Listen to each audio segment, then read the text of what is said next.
channel's still down. The main channel's still down. That's all right. Expected that. I expect it day after day. I expect that they are not going to review my appeal. I think they're playing games. Hey, Debbie. Hey, Nick. How's it going, guys? Let me fix my camera here. The monitor looks a little crooked, so the camera is a little crooked too here. There we go. That's good. Hey, look at that, man. You can see my movie poster down there. Fuck yeah, bro. I love it. Love it. Nick, Tony, Brian. Hey, J-Bone. What's up, guys? Yeah, they're ignoring my appeal. Okay, well, I expected as much.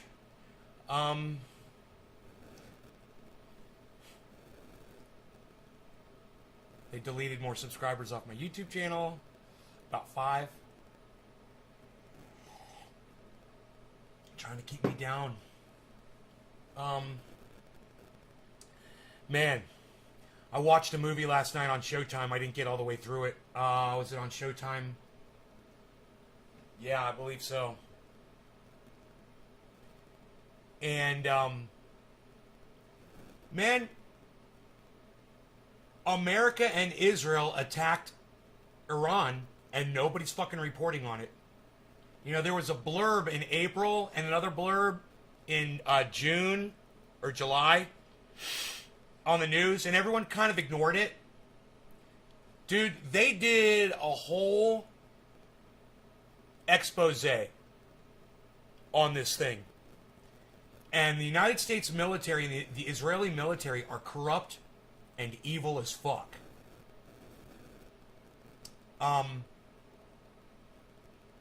And the mainstream media is in on it because they're not reporting on it. You know, you got a blurb, but nobody really wants to talk too much about it. So, Iran nuclear centrifuge facility substantially damaged in attack from sources, it says. This is from the Jerusalem Post.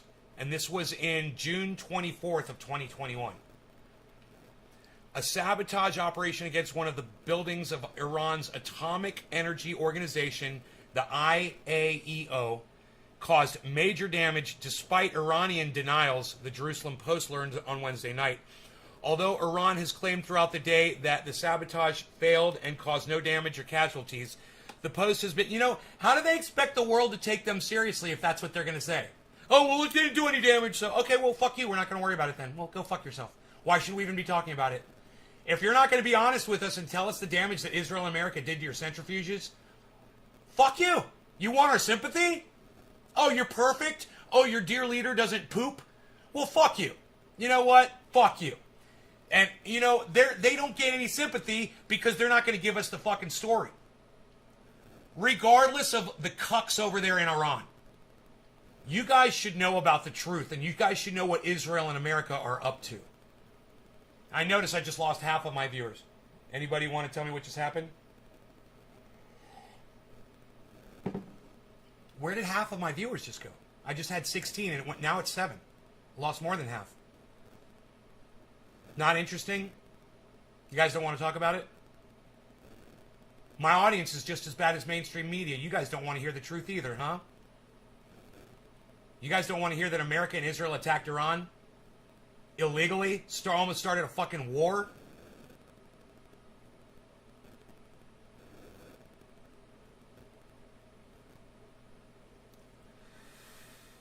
Well, I'm glad that you're still here, Nick and Brian. Thank you for staying and watching my show.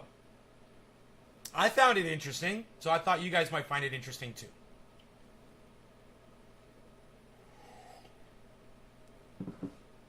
You guys aren't interested in the fact that your fucking dear leaders almost just started a goddamn world war this year. Not interested in hearing about it? Okay. We'll just get high. The stream lagged out? Well, finally somebody comes back and tells me. Thank you, J-Bone. I was wondering. I just lost half my... For where did it lag out? Was for like a good 45 plus seconds. Yeah, I don't understand why, bro. What did you hear, man? What did you not hear? Do I have to repeat what I said?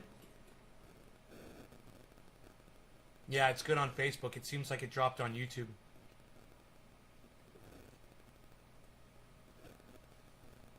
You know, mainstream media and social media, and now we're going to have to start grouping them together. It's always been, oh, mainstream media, mainstream media, mainstream media. No, mark my words and write the date down, because this was the day that you first heard this term. Mainstream and social medias grouped together because now they're the same fucking thing. And I'm the first person to say this on the internet ever. Sunday, September 26th. Write it down. It was the morning show. I predicted that soon everyone's going to be grouping mainstream media and social media together now, because they're working together, because they have become the same entity. The fact is, you're not going to hear much about this fucking attack in mainstream media or on social media. They're all working together now. You know, the Young Turks, Kyle Kalinske. They're working arm in arm with Joe Biden.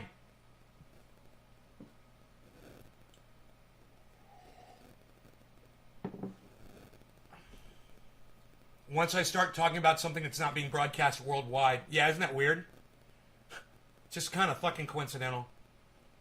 Gotta love the fact checkers. 92621. Is that like 90210? Mark your words. Does that mean rub crab on them? They're not then disappear? Something they're not then disappear? Abby Martin still will.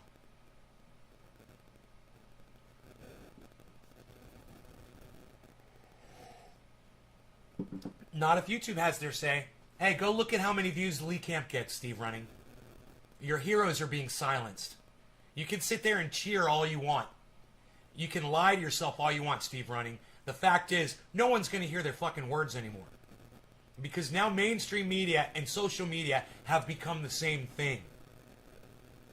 And you remember all those times Jimmy Dore used to say, hey man, that's why most folks won't go to mainstream media and they'll only come to YouTube to get their news. That's about to change, Jimmy Dore. It's not your fault, but it's about to change. And I called it first. Pretty soon, podcasters are going to start referring to mainstream and social medias together. And the fact that they haven't done it yet only proves to you that I am way ahead of the curve. I'm way ahead of this shit. I'm fucking 5D chess, way the fuck in front of all these other people on the internet, all these people on mainstream media. I see it coming. It's like a fucking tidal wave way out in the ocean that only I can see and no one else sees it coming. Mark my words, mainstream media, mainstream and social media will be the new fucking terminology. Oh, on mainstream and social media, yeah, MSSM, mainstream social media. It's going to be MSSM. Yeah, watch. Mainstream and social media. They're merging. But anyway, I went off on a tangent. Let's get back into the story. So, a sabotage operation against one of the buildings in Iran. Okay, they denied it, and then I went off on that. Although Iran has claimed throughout the day that the sabotage failed and caused no damage, the Post has been given strong indications otherwise, but there's no way to independently confirm. The Post also reported that the attack site was likely one of Iran's centrifuge manufacturing sites, which meant a major setback for the Islamic Republic's uranium enrichment program for nuclear weapons. A 2017 Institute for Science and International Security report by founder and director David Albright and former International Atomic Energy Agency official Ali Hinanan stated in 2011 the People's Mojahedin Organization of Iran revealed the location as one of Iran's centrifuge manufacturing sites near the city of Karaj, referred to as the Taba site.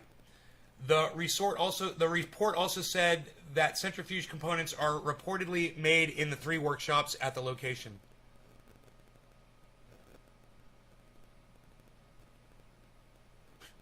Why the fuck would you reveal where the fuck you're making your centrifuges at, Iran? You fucking idiots.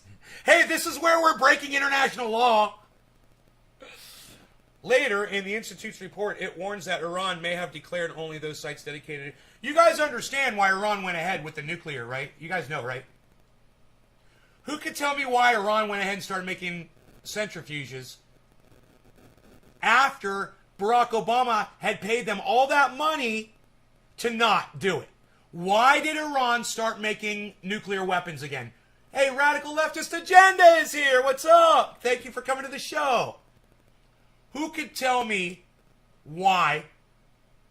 Can anybody tell me why Iran, after making a deal with the United States to stop making centrifuges, started making them again? Can anybody tell me why? Let's see how much you guys pay attention to just basic politics. Wow, Steve Running gets it. Yes, Steve. Trump. Donald Trump came in and negated the deal. Iran started making centrifuges again. We had it all wrapped up. It was done. It was done and dealt with. And it was their money. And all we were doing was giving Iran their money back. And then Donald Trump came in, took the money back, told them to go fuck themselves, and they're like, well, fuck you, we're going to start making centrifuges again. So then, under, I want to say, Joe Biden and Israel got together. I believe this attack happened under Joe Biden. And decided, well, let's just do a cyber attack on Iran. You guys have no idea how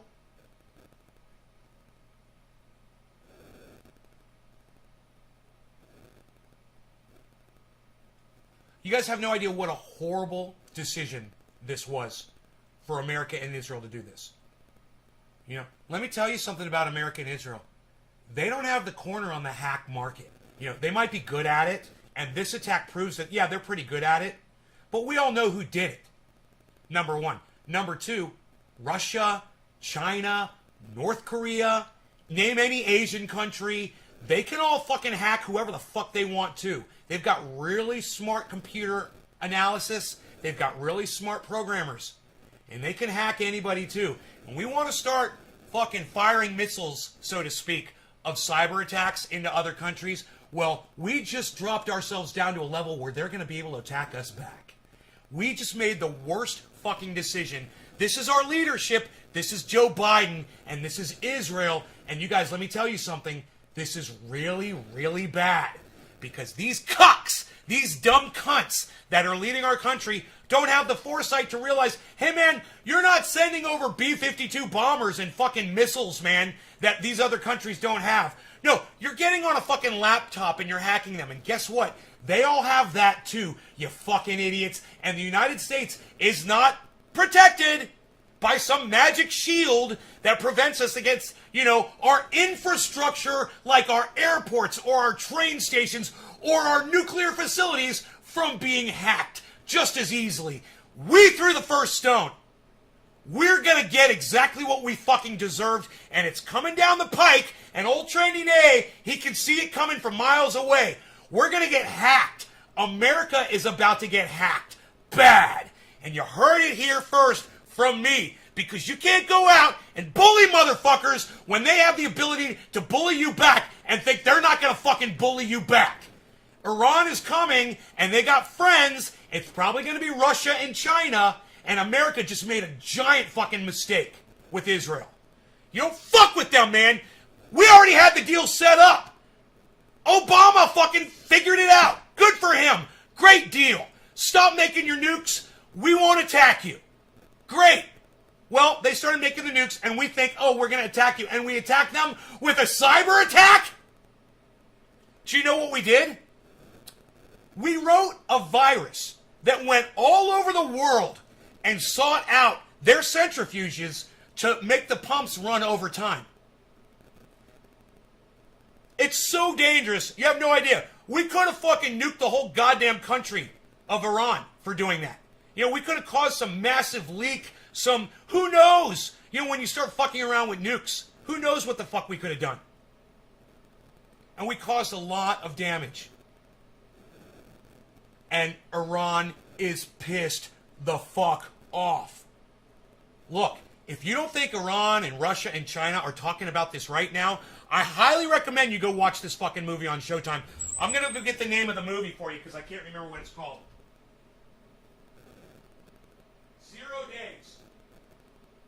called 0 Days, and it's a fucking documentary. I thought I was watching a movie, and the very first thing that pops up on the screen is Showtime documentaries. I was like, oh, 0 Days. I was like, oh, they're going to be talking about climate change and the fact that we don't have any time left, aren't they? No. No. They're talking about a computer virus that was written in the United States in conjunction with Israel and then released on the whole fucking planet. That's what they're talking about. Your wonderful Joe Biden-run government and Kamala Harris thought it would be a great idea to send a fucking virus all over the internet to ruin their fucking centrifuges. You think that we're the only ones who know how to write code? Hey, and let me tell you this, the code is out there. It's public! So anybody that wants to figure out how to ruin centrifuges pretty much has the goddamn skeleton key. Thanks, America. Thanks, Israel. You guys are douchebag cunt motherfuckers. Don't you ever fucking wave a goddamn American flag in my face again, you fucking dumb bitches. You fucking cuck bitches. America sucks dick, and we're doing the dumbest shit. We got scared into this shit. You know, we got scared into voting Joe Biden in from Trump, and it's just getting worse and worse and worse. And if you think when Trump comes back, this shit's gonna stop, ha! Ha! Dude, they're gonna fuck up our shipping, they're gonna fuck up our travel, they're gonna fuck up our anything that is computerized. And guess what? It's all computerized. You know, just the fact that Iran had some kind of internet connection to their centrifuges, that's got to make you wonder and go, Jesus fucking Christ, why would you do that? Why would you have a fucking a pathway for any hacker to go in and fuck with nuclear devices? That's what the internet is. It's a fucking it's a goddamn highway. You know, they call it that. It's a fucking highway. These motherfuckers are going to drive right in. I mean, the fact that America and Israel made it known that we could do this. You want to know? You want to know why?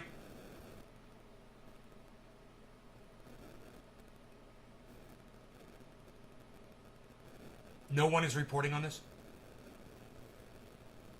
MSSM, mainstream social media. I'm the first one to come up with that term. Hashtag MSSM. I'm the first one. It's me. I came up with that just now. MSSM. There it is. Mainstream social media. That's it. It's MSSM now, guys. YouTube controls the narrative. If you don't think that's mainstream, you got another thing coming. Lee Camp, no one watches him anymore. Go watch one of his shows and see the 300 people that caught one of his shows. That's YouTube at work, man. Send this over to Lee Camp. Let him know. Let him know. Let him know that at least I know. One person knows. And now my 16 audience members know. MSSM. Thank you, Nick Brown. Thank you, J-Bone. Yeah. Thank you, Steve Running. Thank you, J-Bone. Hey, you guys are hashtagging. Mainstream social media. It's the same thing. So, the reason why nobody is reporting on this is because they don't want you to know how evil America and Israel are. And that shit was pretty fucking evil. Hey man, Iran had every right to start up their nuclear program again and make nuclear weapons. They're a sovereign country, man. We have nukes. Israel has nukes. Why can't Iran have nukes? Oh, because we don't like them having nukes? Well, I tell you what, if we don't want them to have nukes, why don't we get rid of ours and just make an example of ourselves and tell them, hey, we're not going to do this shit anymore, so you don't need them because we can't nuke you anymore. Hey, I should be president of the United States, man. I should be leader of the free world. What a great idea. Oh, I'm just joking. Not me. You watched a trailer of 0 Days? Julie, you're welcome. Look, this show everyone needs to see this fucker.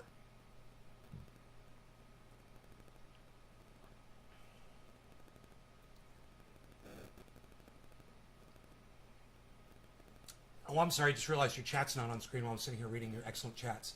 Hold on. All right.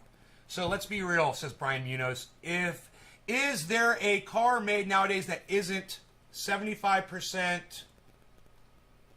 that isn't at least 75% tech and computers, and these stupid fucks think they can't do whatever they want without any consequences? Everything's automated. Our trains, cars, planes, even part of our bombs are fucking automated. We killed some Iran nuke scientists last year.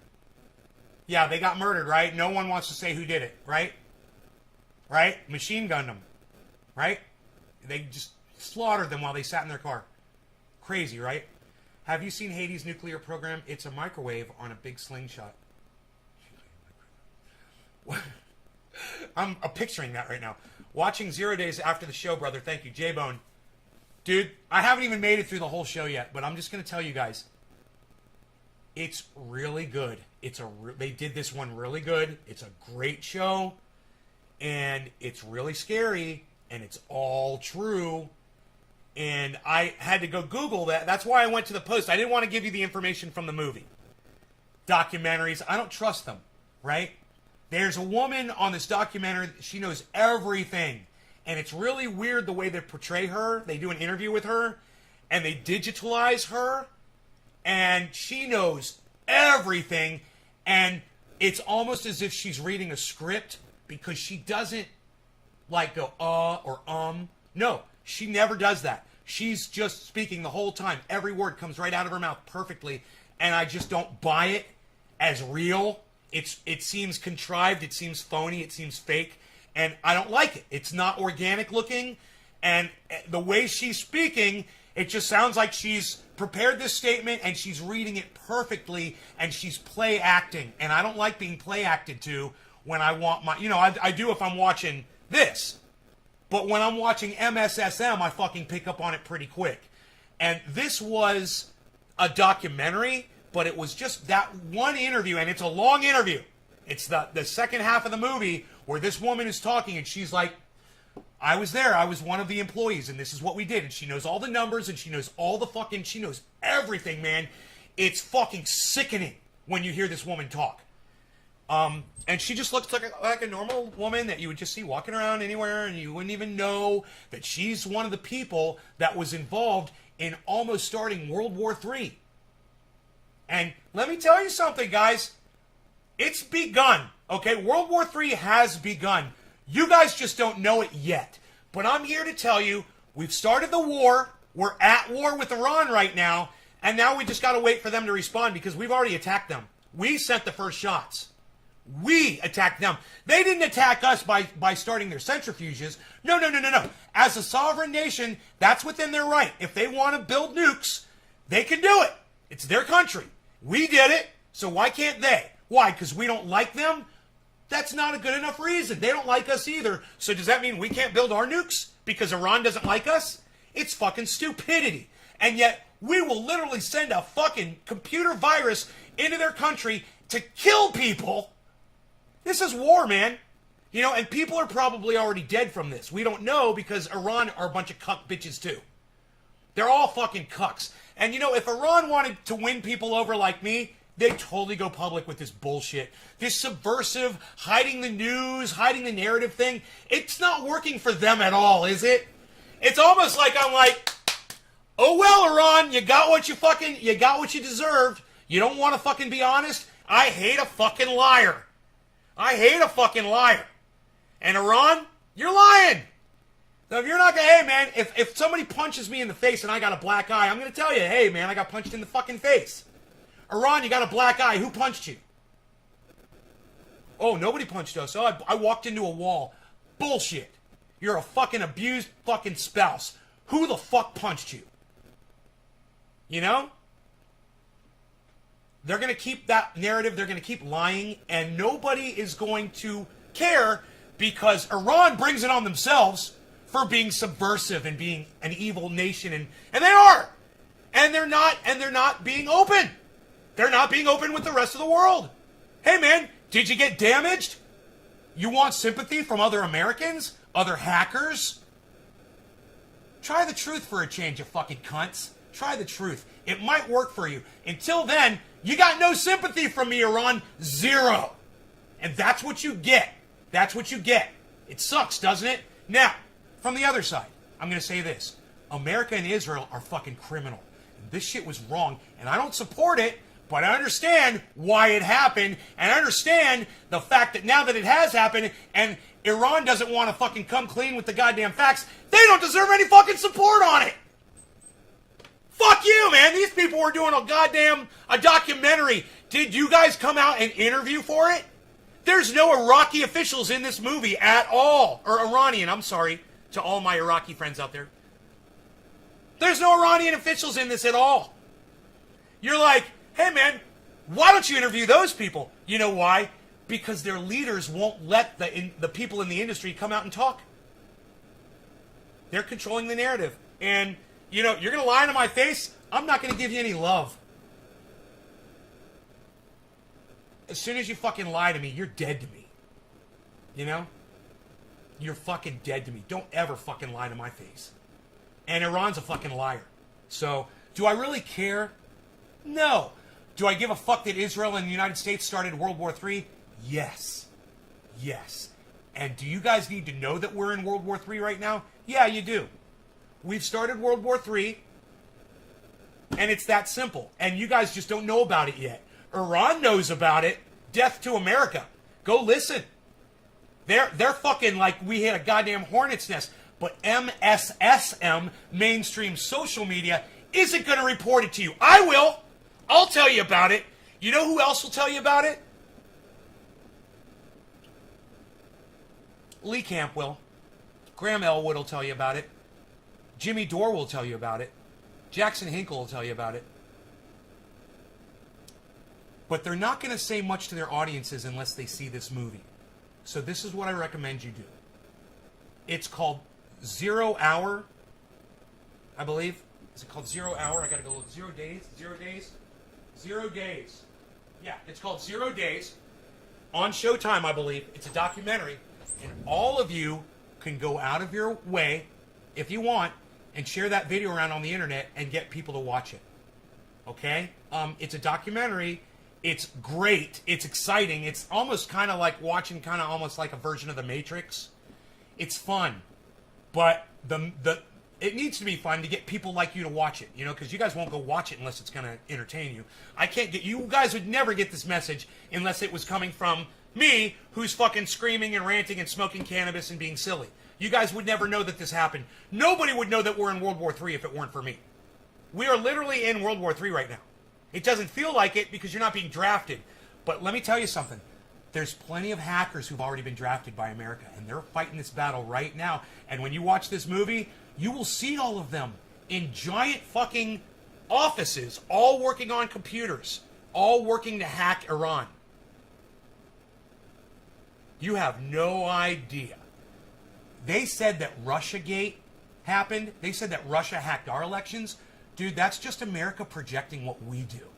That's all that is. That's what people do. When they do something wrong, they try to project and say, oh yeah, you're doing it. No, we're doing it. We're the projector. Okay? We're the movie projector. At the drive-in, on the giant screen. On the 100-foot fucking screen. That's us.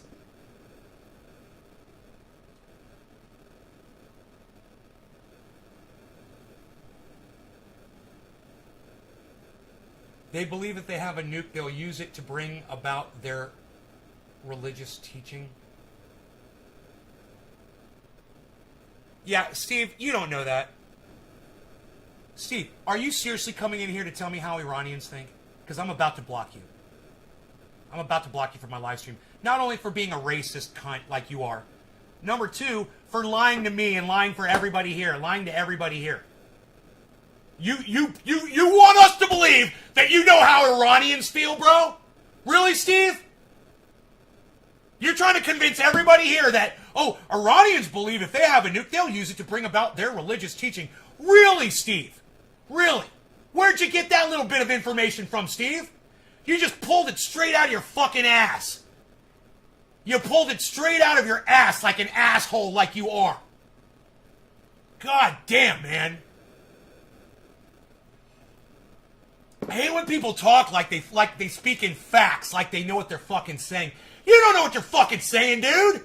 You don't even know an Iranian, I bet. Do you know anyone from Iran that you could call a friend? That you've talked to?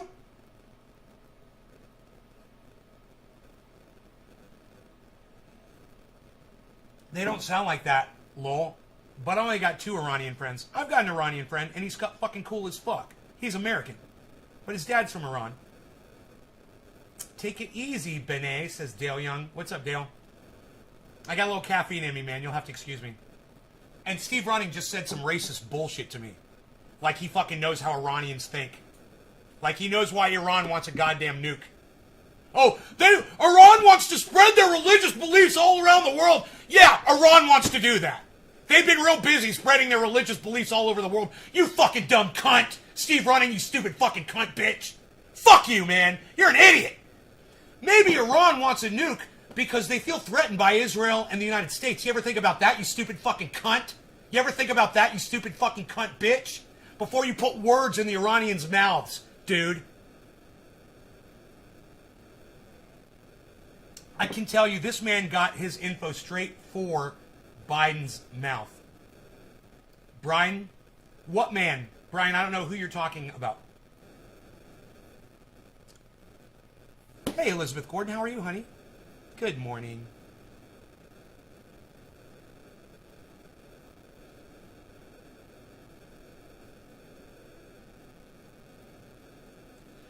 When you say of course, Steve, I don't know what you're saying of course to.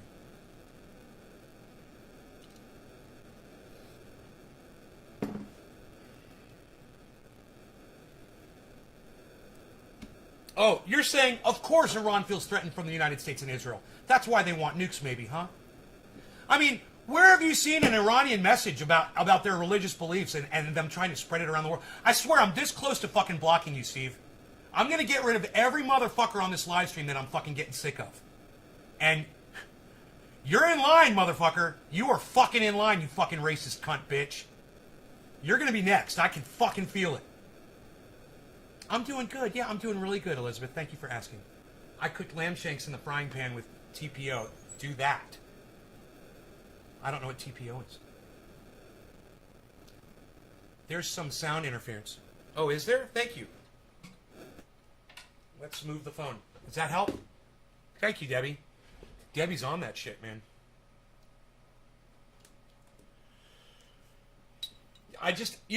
You guys, you know how to talk to me. You can't state shit on here that you're not sure of and act like it's a fucking fact, Steve. You know that. You know, it's just like fucking dumb bitch fucking, what's her name? I already forgot her fucking name. Karen came in here yesterday. Lying! Saying that I need to fucking lower my standards. Bullshit! Suck my dick! You stupid fucking cunt bitch! Fuck you! I don't have to lower my standards!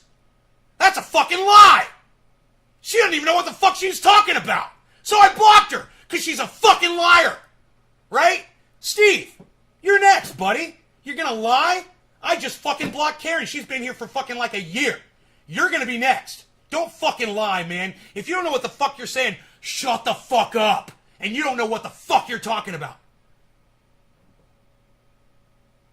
Just some old right-wing teachings heard in the 90s? Well, why didn't you say that, Steve? You know, in the 90s, they used to say that Iran is trying to spread their religious teachings. That would have been the way to word that, bro. Learn how to talk, man. You guys misrepresent yourselves on here all the time. Because you don't take a second to just read what you're typing and think about it. 1 second before you hit send. It'll only take 1 second. Oh, wait. No, he's not going to understand that. Let me, and I'm 4 minutes behind the fucking chat. That's a problem too. Sorry, you won't talk like... Steve, just use your words. That's all I want you to do, Steve. Use your words. The words are there, bro. Don't make fragmented statements. Hey, man, you know what would help, man? Punctuation, man. Maybe try some fucking punctuation for a change. Maybe try it like actually using the English language that you've been given your whole fucking life. So we can talk. So we can enjoy this coffee together. But of course Iran doesn't want nukes so they can spread their fucking religious message all over the world. That was the stupidest thing I've ever heard. That was like the dumbest statement of the day. Now, if you're Iran, I said Iraq, I'm sorry, Iran. If you're Iran And you've got America and Israel breathing down your fucking necks, and they're sending fucking computer viruses into your centrifuges that you have every right to be building. You're going to go fucking contact Russia. You're going to contact China. You're going to contact every enemy of this country. And you're going to make some friends real quick. We are setting ourselves up for the biggest fall of all eternity. We're going to fall so fucking hard. Let me tell you something. Russia, China, Iran, North Korea, anyone who you consider an enemy of this country, they all probably are just sitting there waiting right now to release the virus that's going to take us down. And they're all probably going to do it at the same time. And they're waiting for something. You know, a computer virus is not hard to do, guys. Kids, 13-year-old kids do it. And these motherfuckers, like, don't even hesitate to think for a second that Putin and North Korea or China didn't find these kids, yank them out of their fucking homes, put them in a fucking stalag with fucking computers, and make them write the fucking virus with the threat that their parents and their siblings would be murdered in front of them if they didn't fucking do it. You don't think these viruses are ready to be released on us right now? Think about it, guys. Think about it. They're just waiting, man. We don't have any protection here. They've already done the goddamn groundwork. You know, we've had some slight hacks happen here where we're like, hey, a whole oil pipeline shut down. Hey, it shut off gasoline to the whole east coast of the United States. Who the fuck do you think that was? A dude that pulled that shit off? This is a war, guys, and we're in it. And my man Jay will fuck you up in a minute. What? Oh, NWA reference. You gotta love me. I'll keep going with it too. With the right, left, you're toothless. And you say, God damn, they roofless.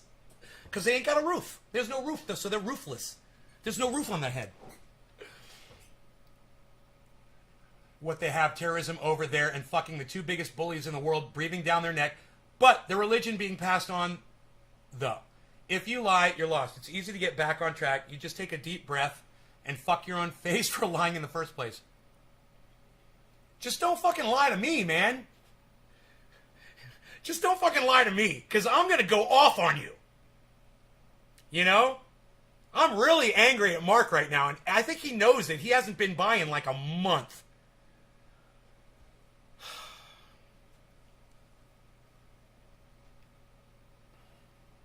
I got plants in my goddamn indoor grow that are fucking 2 feet taller than the other ones. That is not the same fucking strain. You know? I made a video this morning in there too for you guys if you want to see a grow update. The indoor grow. The outdoor looks amazing.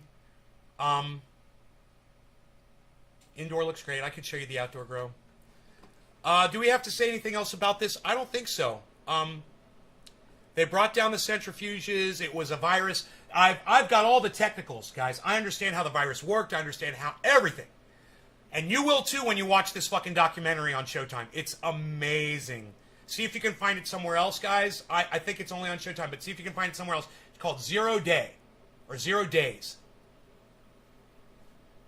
And it is not good, guys. It's not good, and it's nothing as mainstream social media wants to portray it as something that just happened and then went away. Guys, we are in it, and it's happening now. This is the beginning of World War III, and the problem is we couldn't just get rid of our nukes. We couldn't just make a deal, get rid of all the nukes, show all the other countries on the planet that we're not a threat anymore, and we can all get along. So, what did you Google, Julie? So we just signed our own death warrants, really. The whole planet.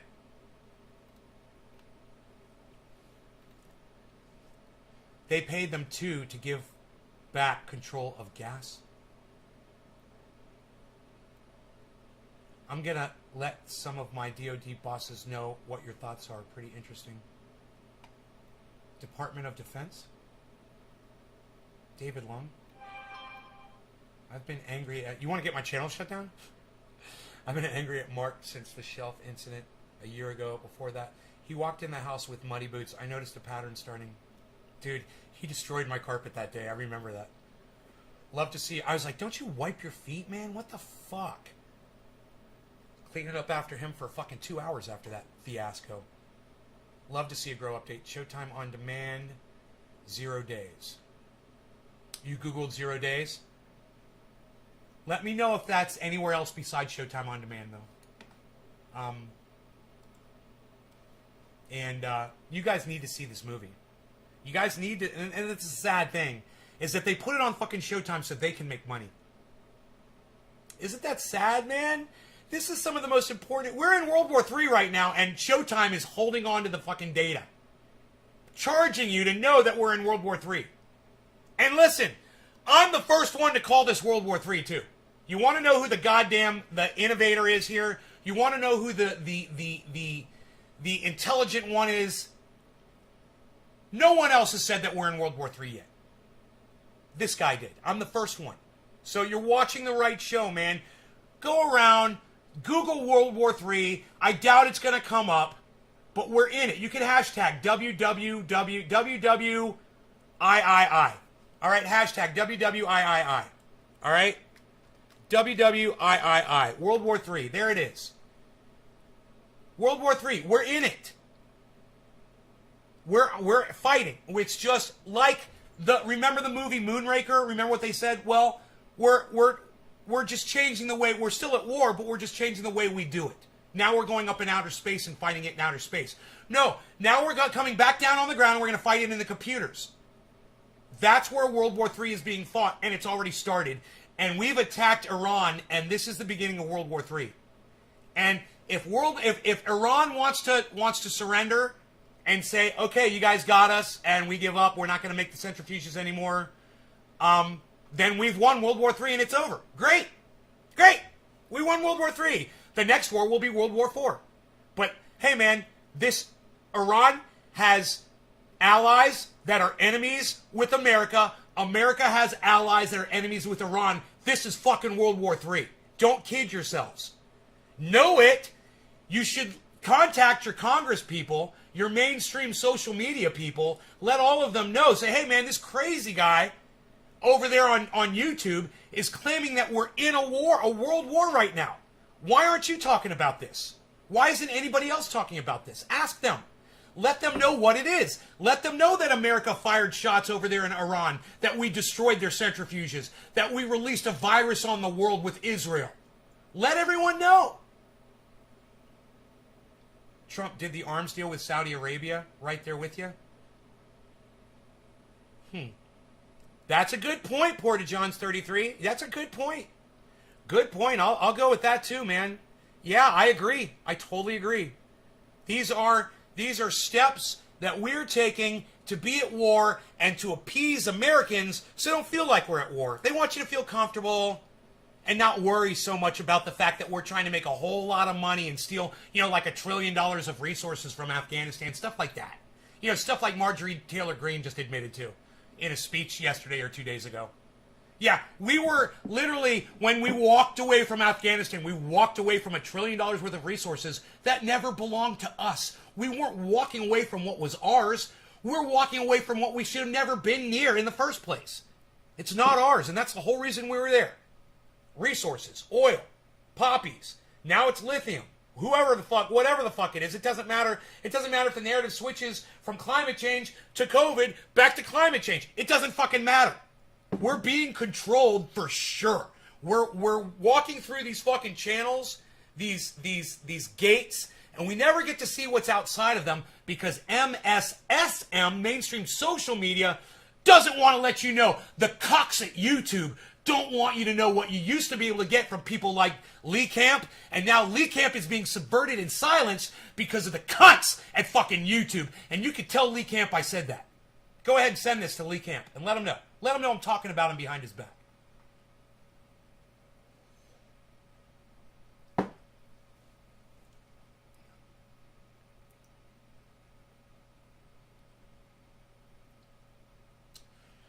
Okay, now I have not smoked yet today. We've gone live 45 minutes and I have not used cannabis, and it's late. I'm usually smoking by 7 a.m. with y'all, sometimes 6:30 in the morning, and it's 9. And I was just thinking about cannabis and addiction last night, and I was thinking how I love smoking cannabis, so I've never really experienced, and I always have it, I've never really experienced being without it for too long. So it's like if there is some kind of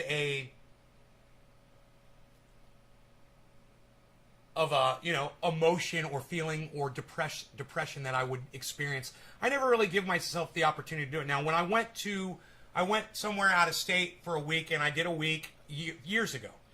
And, me and my ex-girlfriend got into a fight. We were both really stressed out without cannabis. It just, I seem to do so much better when I'm smoking it. But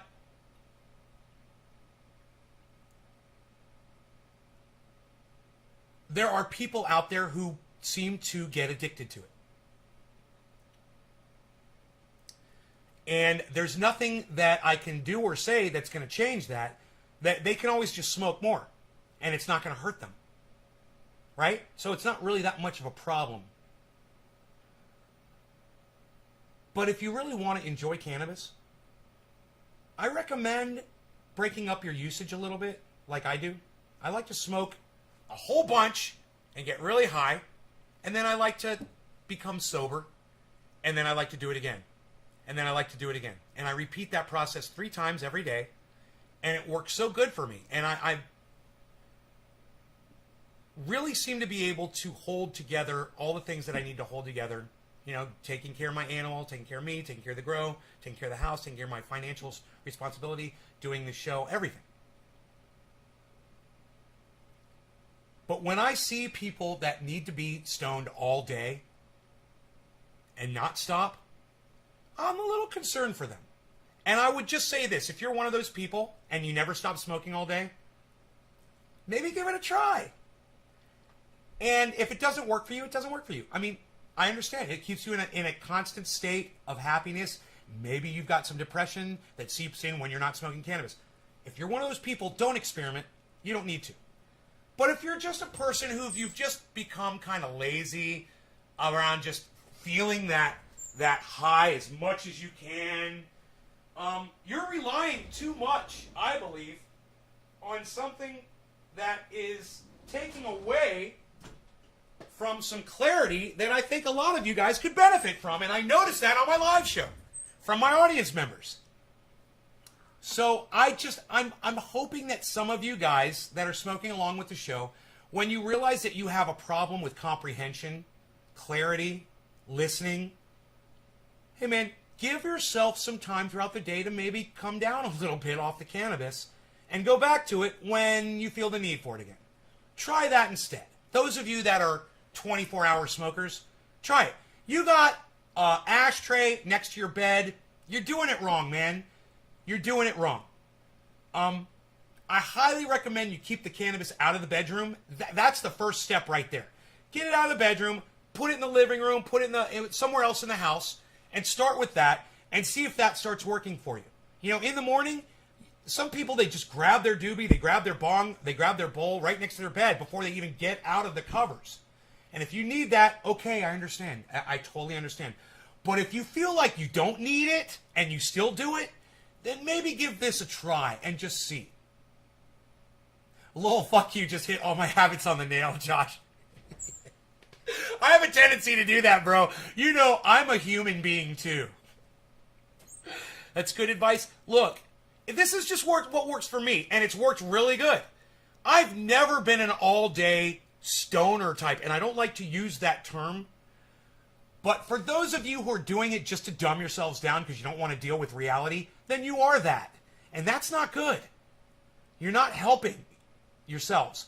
Or maybe you are. Maybe your life is actually that horrible that you are. And if you are that person, smoke up. But if you're not that person, consider not doing it so much. Get that clarity. Maybe work on some things in your life. Like when I get a little clear-headed throughout the day, I'll go through mail. I'll get on the computer and do some things I need to catch up with. I'll do some things outside or whatever. And I'm not like, the whole time I'm not thinking, I got to go in and get high. I got to go in and get high. Oh my God. I got to take that next hit. I got to take that next hit. That's like fucking a crackhead, man. And one more time, I'm going to say it again. I understand if you're like that and you need that. And if you need that and you know you need it, and you've tried it the other way, then don't experiment. Don't go there. You're fine. It's not going to hurt you, and that's the beautiful thing about it. All I'm saying is those moments of clarity throughout the day can add to your life, can make you more fulfilled, maybe you'll remember to call your kids or call your significant other or call your parents. Or call that friend that you haven't talked to in a while. Because when you're high, you might not be thinking so much about that stuff. And I know it looks like all I do is smoke, because every time you see me, it's all I do is smoke. But I don't. And in my home, this is my smoke station. This is it. It's nowhere else. I don't have a place where I can smoke here or there, anywhere. I do have a little tiny bong in my garage. It never gets used. It's there for when I have guests, and if we're in the garage chilling or whatever, it's there. But it never gets used. There is a bong and some cannabis down there. But this is it. When I would take huge dabs, Jugs in my face, TTV. Well, what was your name back then, Jugs? I don't remember that name. Jugs in my face. I like your name, though. We all need some jugs in our faces, don't we, bro? Right the fuck on. I'm loving this conversation, and I just joined the show a few minutes ago. Right on, Josh. Good, man. Now that we've had our moment of clarity, shout out Lee Camp, let's go ahead and get high.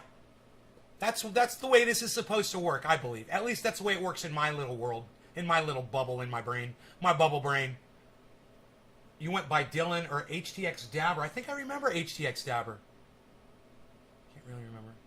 My wife. Wouldn't that be funny if I remembered your name?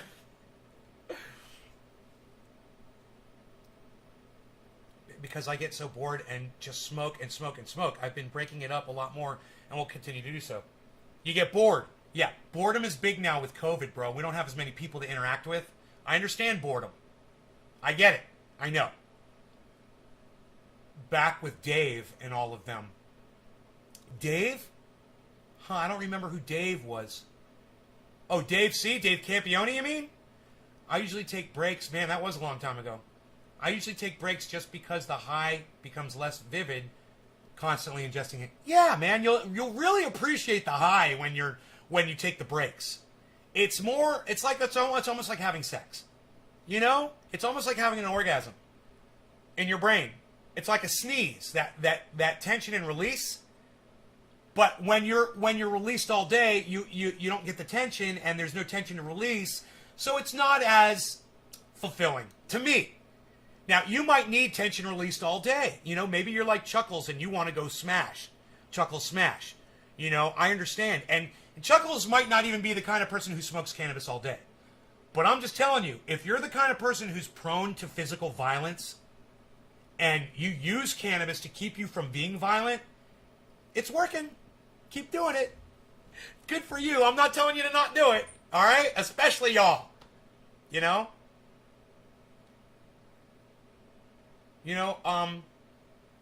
have a feeling that a lot of lives have been saved because Rob Mulligan smokes cannabis. Mine probably, too, at one point. And that's all I did was smoke. Finally able to breathe now. Token Dave and Iron Lungs McGee. Oh, Token Dave. Token Dave. Whatever happened to that guy? I haven't heard his name in years. What happened to Token Dave?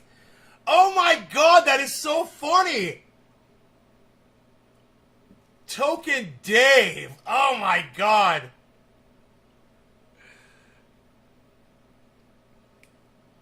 No more strikes left.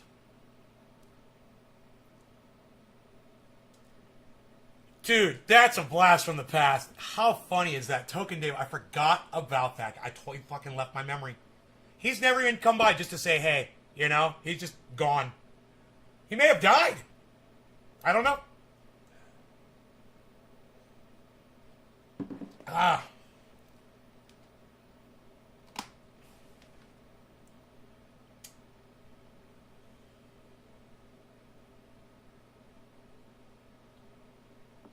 Lots of nice butter on here.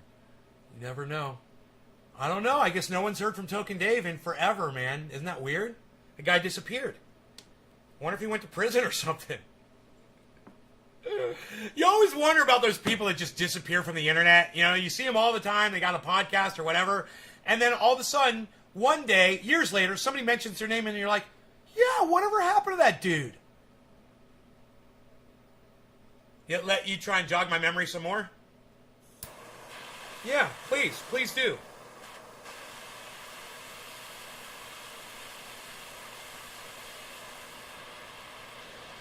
Brian, you and Nick Brown have the same thing. You've got a legacy member, so if something happens to y'all, someone will come here and tell me. That's so funny. I love it. Yeah, let me know if you die. I want to know. Let your next of kin tell me. I'm sure I've lost a few audience members. Imagine when you're someone like Ben Shapiro, and you've got like 1 million people that watch you. He's losing members of his family every day. He doesn't know and he doesn't fucking care. I don't think I ever want to be that big, man. I always want to give a fuck when one of you guys dies. It means something. All right, no law regarding cannabis. Cannabis isn't to his throat. Cheers, everybody.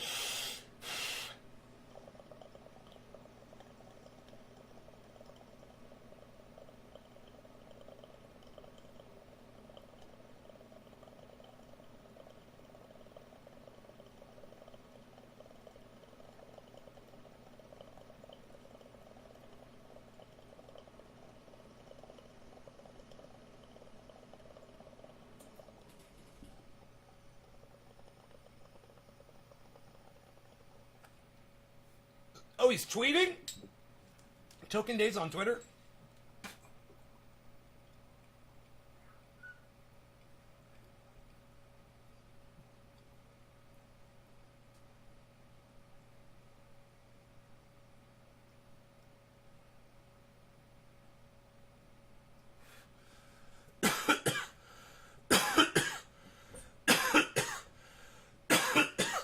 Yeah, that was, Jesus fucking Christ, I forgot his name. The guy that got raided. Fuck. He was a fisherman, and he's got a fishing channel on YouTube, and it's really good. He gets really big fucking fish. God damn, I forgot his fucking name. Fuck, I hate when I forget their names. God damn it. That guy was cool as shit. Yeah, he was cool. And he came back in my show not too long ago, a few months ago, and said, hey. And it was cool as shit. And we pulled up his fishing channel. God damn it. Fuck. He was sponsored by, like, Daiwa. He's huge. Denmark. He was in Denmark. Yeah, he got in a lot of trouble, man. They fucked him up. He had a huge grow. A huge indoor, like a warehouse grow. Yeah, I can't remember his name, son of a bitch. Friends with Hashbean. Hashbean introduced me to him. And for some reason, me and him just kind of hit it off. It was cool. It was like, nobody really talked to him and nobody really talked to me. But him and I liked each other and we fucking chilled, I can't remember his... Fuck, Pally. His name was fucking Pally. God damn it. Pally Fishing. Those 4 clippings I got from my 2-week into flower. 2/4 rooted in all directions. I got from my 2-week into flower. Oh, good. At 2 weeks into flower, you're still pretty safe. 2 weeks into flower, they're barely producing bud. A couple of hairs. That's fine. It's when they start getting nuggy, man, and then you're in trouble at that point. There's no grow tops. What's his fucking name? Pally. No fishing guy. Looks like he was removed from YouTube, though. I found only one channel, Token Dave Live, but has no content and 23 subs. Yeah, you know what he did, bro? What he used to do? He would go live and play music, which YouTube wouldn't allow, and then he would delete the videos at the end of the stream and not upload them, and he would avoid the problems like that. But without content on your channel, it's almost impossible to hold a following, because when somebody comes to your channel, there's no content to watch, and if you're not live, they're going to go somewhere else. So he shot himself in the foot there, and I knew he was doing it, and I didn't care because he was fucking rude to me about some bullshit. He got really snappy with me, and him and I started having problems on the stream, and I just wrote the dude off, and he stopped coming to the show. I just remember, I left with a bad taste in my mouth, and I was like, I'll remember this. I'll remember that this guy did me wrong, you know? Out of all the people that I was chilling with on the internet, you know, and having fun and whatever, and this guy just seemed to have, you know, take issue, and he hung around for a long time, and he had an issue, and he was giving me attitude. And when y'all do that shit, I catch on really quick. I let you do it, I'll let you do it, I'll let you do it for a long time. And I'll just ignore you, and I'll let you keep babbling, and then finally one day I'll just get sick of you, and I'll block you. You know? You get sick of me, well, I got sick of you a lot longer ago. I'm just allowing you to be in my presence. You're lucky.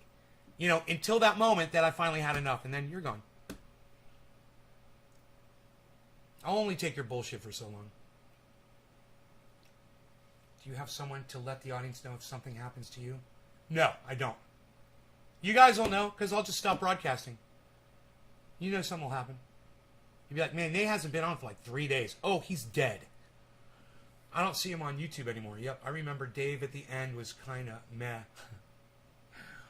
Token Dave and his fucking wick lighters. I don't want to smoke with a rope, Nimrod. I hated that stupid shit. So, was he a dick? He's sitting in Denmark prison? No, he wasn't a dick. Pally? No, Pally was one of the nicest people I've ever met, man. You'll love Pally. Go check out his fishing channel, Dave. You'd love him. You guys would be great friends. You both love cannabis. You both love fishing. You guys would be like fucking best friends, and you can thank me for introducing you to him. Go hook up on his channel, bro. I think it's called Pally Sport Fishing or something like that. It's not an easy channel to find. But once you find it, man, I'm subscribed to it. I'm positive I'm subscribed to it on my main channel. But dude, he had a video once, I believe, where he capsized his boat.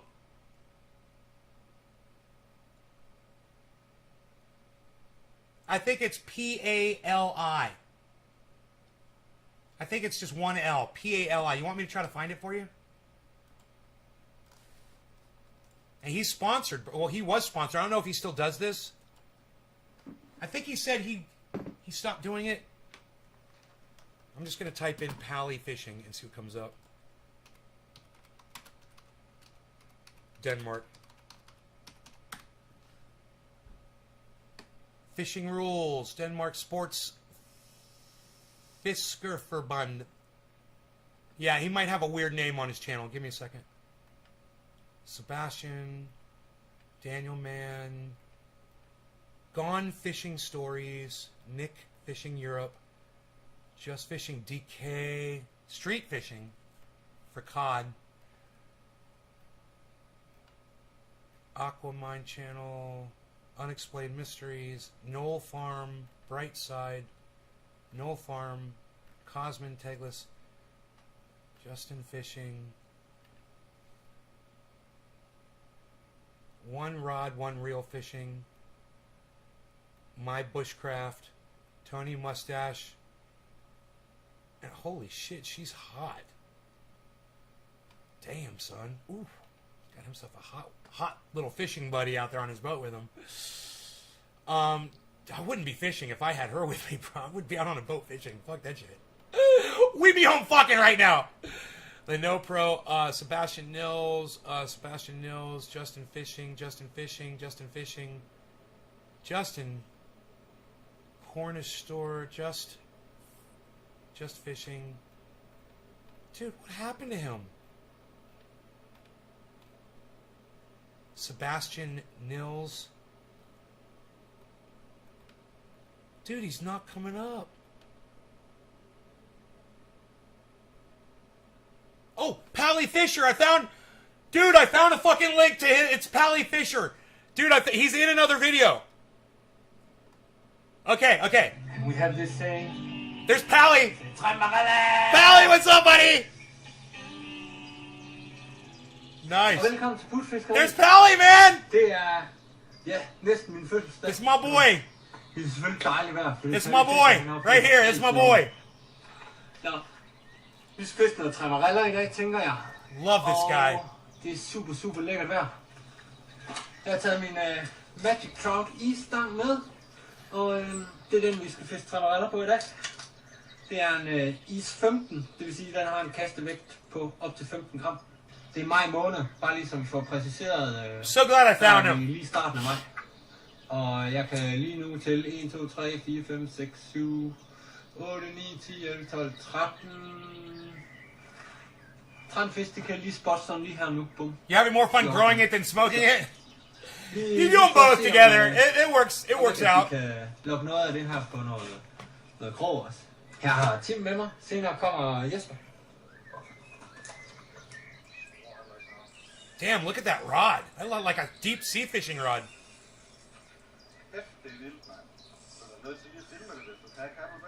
That rod's crazy.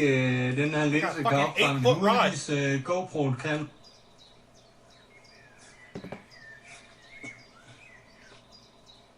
Love the sound of the birds. The Danish, they're tweeting in Danish. They seem happier there than here. The birds don't sing here anymore in the United States.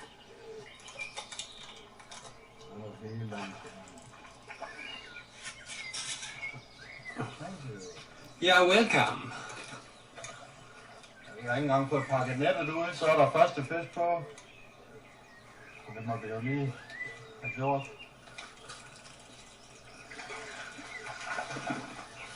Ja. Did it himself. Sådan. Det er fordi, jeg troede, du skulle fiske træneritter. Ja, jeg smed lidt. Det var fordi, jeg kunne ikke styre mig, når jeg så de bare væltede rundt derude til. Nej, kender du godt. Ja, jeg kan af det, men jeg kunne simpelthen ikke styre det. Jeg skulle bare i gang. Let's check this channel. Tim fra Team 1 Fisk. Nu er jeg op. Jeg har ikke noget som helst endnu. It's called Put Fiscari. All right, give me a second here. I'm going to give you guys a link to the channel. He's got 3,000 subscribers. Yeah, this is Pally's fucking channel. I think he changed the name. Look at this fish right here, guys. Oh. All right. Subscribed. I'm subscribed to the channel and I don't have notifications turned on. That's how they fucked Pally. They did it to him too. See, I was subscribed to his channel for years and then they switched it. So if you don't get notifications on, you don't get notified of the channel. And he's uploaded a month ago. And he's been, every month he's been uploading. God damn it. I'm going to leave a message on his.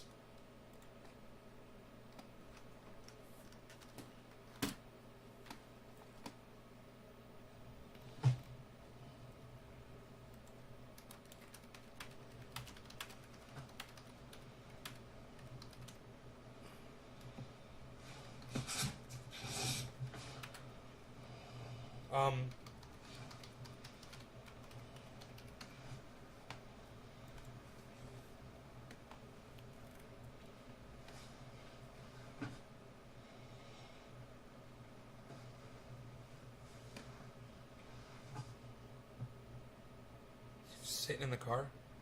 I don't know what he's doing. He did like a first person. This is a weird video. It's almost like he didn't know he was recording. Signal test. Oh, he's doing a signal test. Okay. Was he live streaming? Så må I jo sige til, hvis det begynder at lægge. Prøv lige at gå rundt om søen. Se om det. I don't know what that is, but let's get rid of that. I want to smoke, guys. He must have changed it. I don't know. Let's check his channel for any links. Let's go to the about. Put Fiscari.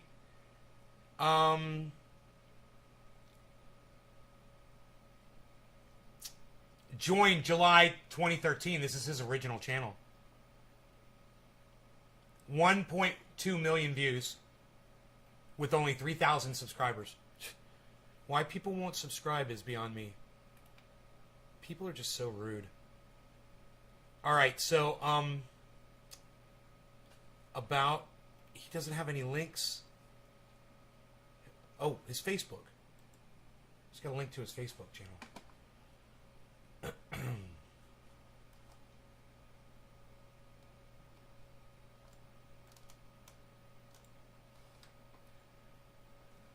2 hours ago.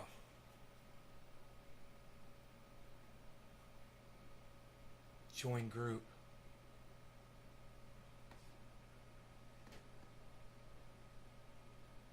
What?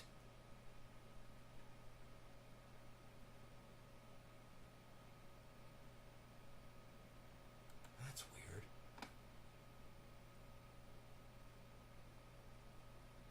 Is there a way to leave a message?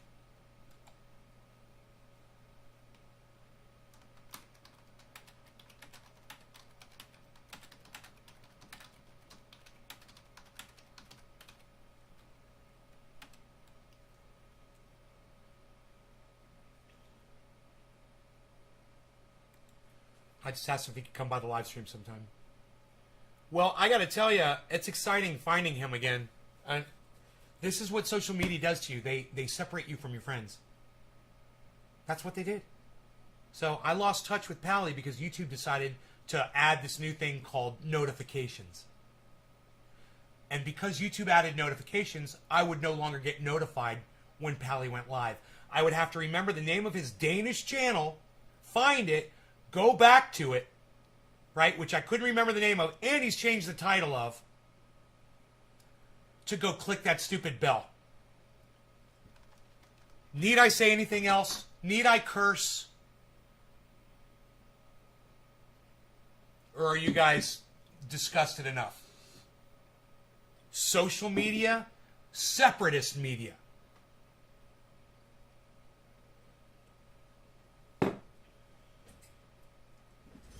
They're trying to break us apart.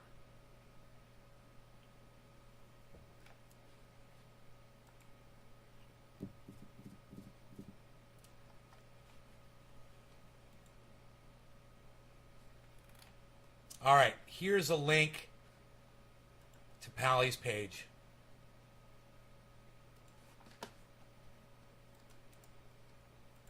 All please go subscribe to his channel and let him know that Nay's Garden is the one that sent you to his channel. Just leave a message on one of his videos. He reads the messages on the videos.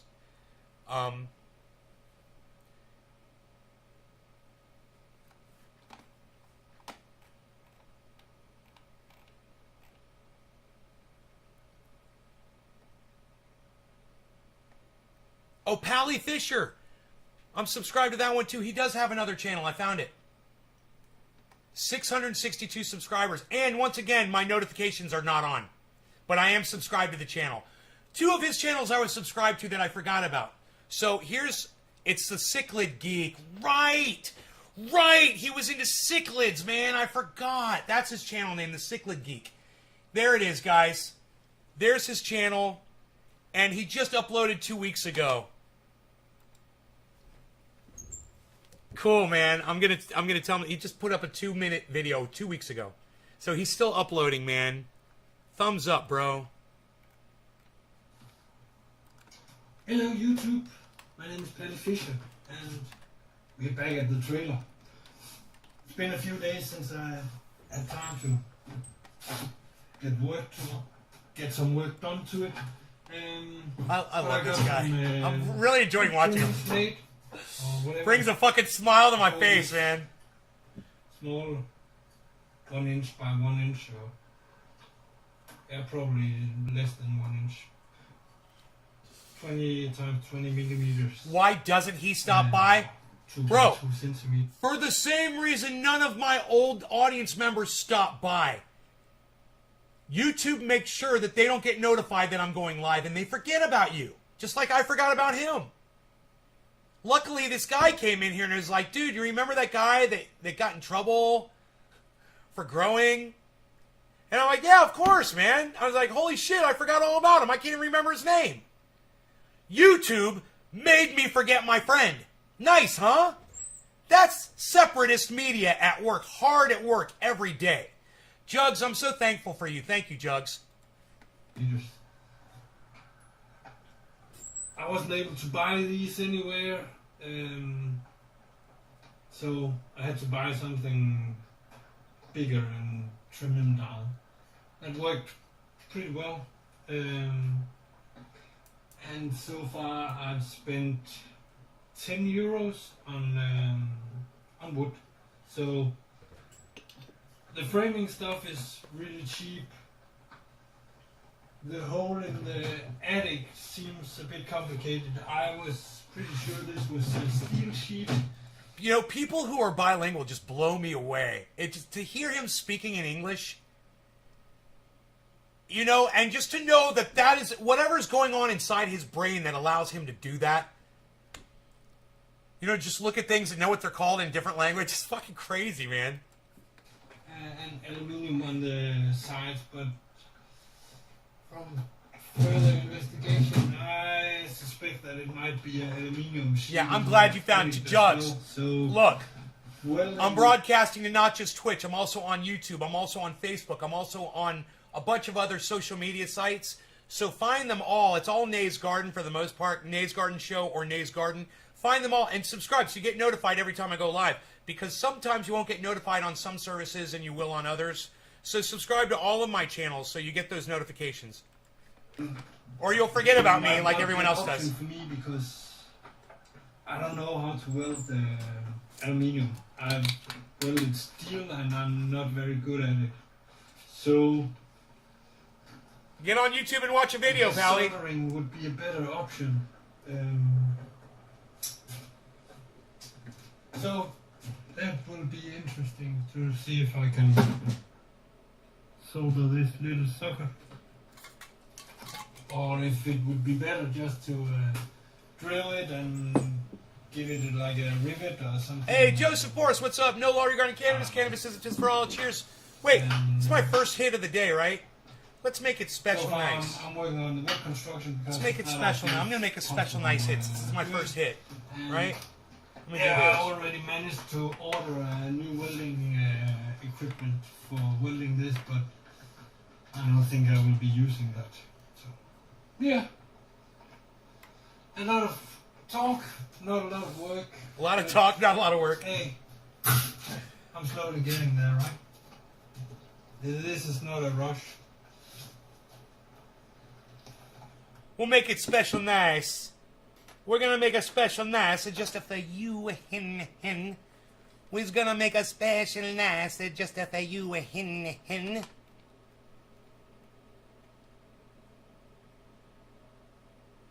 He's making some short videos. 50-pound carp on the Black Phantom beginner rods. Let's watch that. Fucking 50-pounder. What? What? No law regarding cannabis. Cannabis isn't just for all. Cheers, everybody.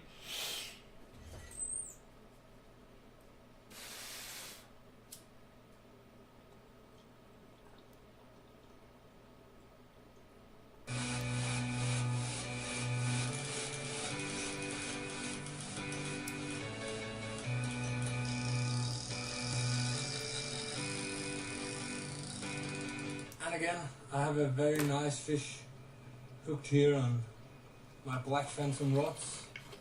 And, they're getting pounded now, getting tested, landing 40 pounders. And I think I have another very nice carp on the line. We will see how it is. I wonder how long it takes him to land these fish.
It's in the net.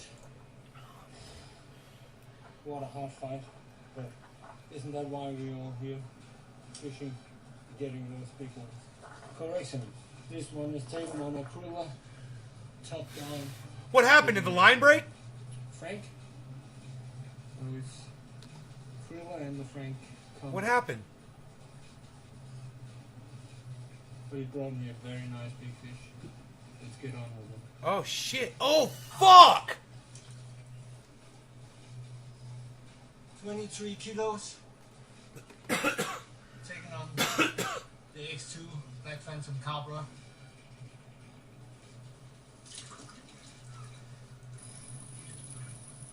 God damn.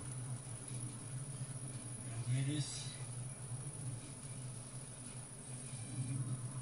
It's a very, very intense fight.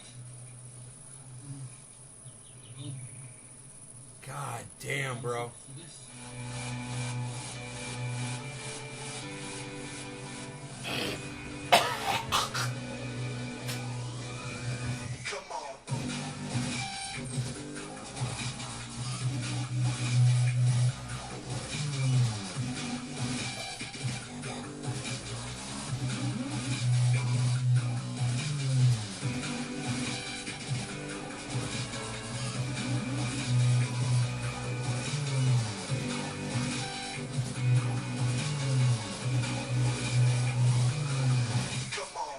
Come on.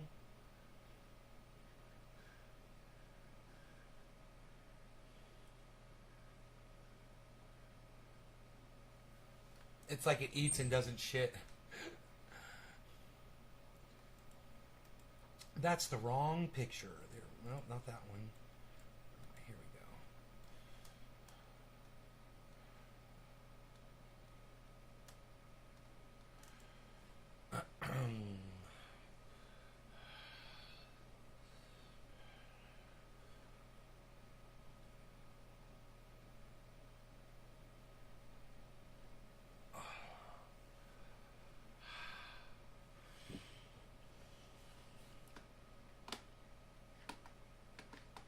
It'll be nice. Pally will come by.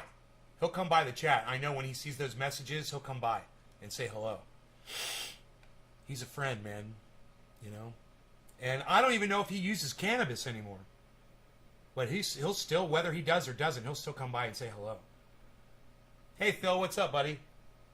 You know, it's like, you gotta love it when you meet people like that, when you meet friends like that, and you just know the kind of people they are, and you know that they are reliable, that they're the kind of people that they're not two-faced, you know, yeah, they're real, they keep it real. And he's one of those people, man, you know, and it sucks, is because he's that kind of person, and he's been fucked over by people who were the exact opposite of him, you know, and that fucking sucks. You haven't seen him in the chat? Pally? Dude, Pally said hello like a year ago. It's been. I wasn't even subscribed to his channel. I mean, I was, but I wasn't even getting notifications from his channels, I should say. I was subscribed to both of them. But I wasn't getting notifications. So, he stopped existing in my world, man, because YouTube did something stupid and mean and cruel. You know, YouTube was cruel to do that to people. It literally separated us from our friends, man. You know? And with Pally, I mean, we were actual friends. It wasn't like, I'm an audience member, or he's an audience member of mine. It's not like that. We were actual friends. And we communicate through social media.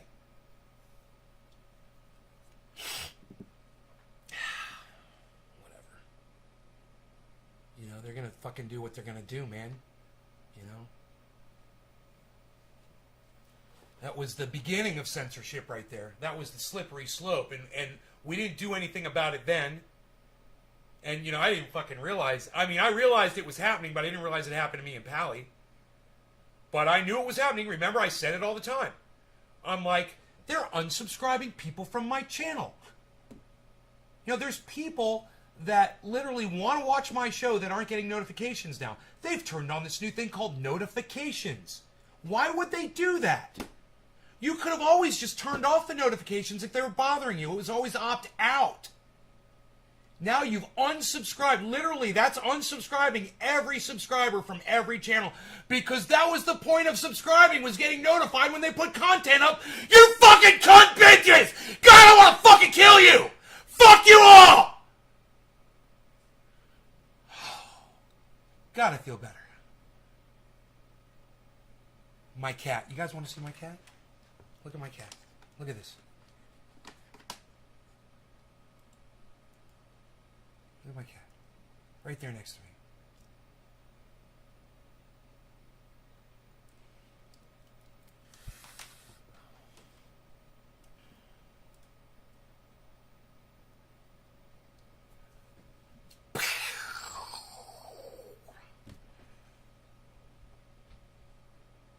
You thought it'd been like 10 years since I'd seen Pally? No, he was here like a year ago. Popped in. I was like, holy shit, bro.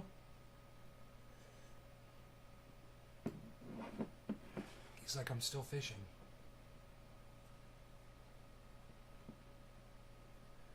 There's something up with cannabis in him, though, and I can't remember what it was.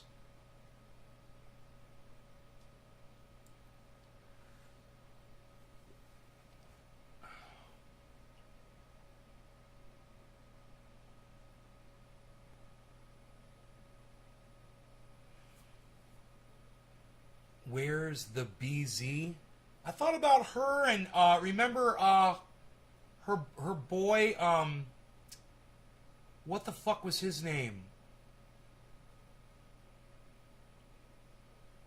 I want to say Ganja. I want to say his name was Ganja and her name was BZ. They hooked up. They left the fucking chat. They popped in like one time, like a year and a half, 2 years later or something, and said, hey, and that was it. Never saw either of them again. They both disappeared. I figure they're married, they got kids, whatever. But to not just come by every once in a while and say hello to the people who introduced you, that's just shitty, man. You know? That's fucking shitty.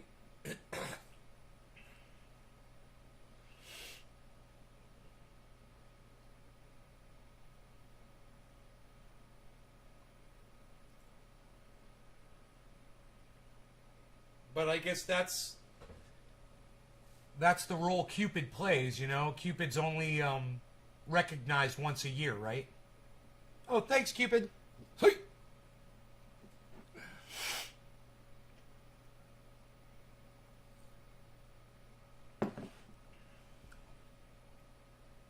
You're double logged in? Thanks, Enoch. Don't use your bandwidth on me, bro. Don't do it. You don't do that. I don't want you to run out of bandwidth. Do I know Sound Drone? Yeah, he's come over to my house. Sound Drone.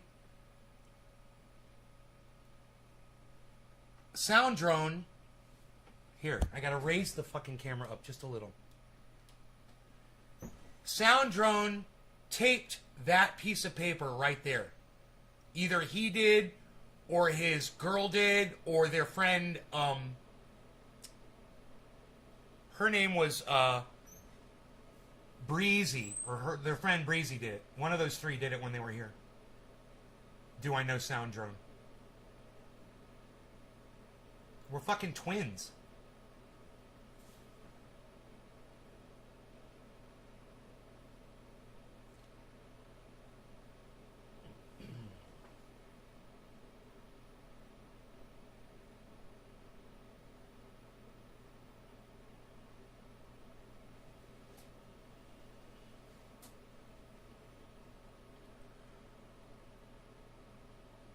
He makes the bongs. He makes the bongs that get the whole world high.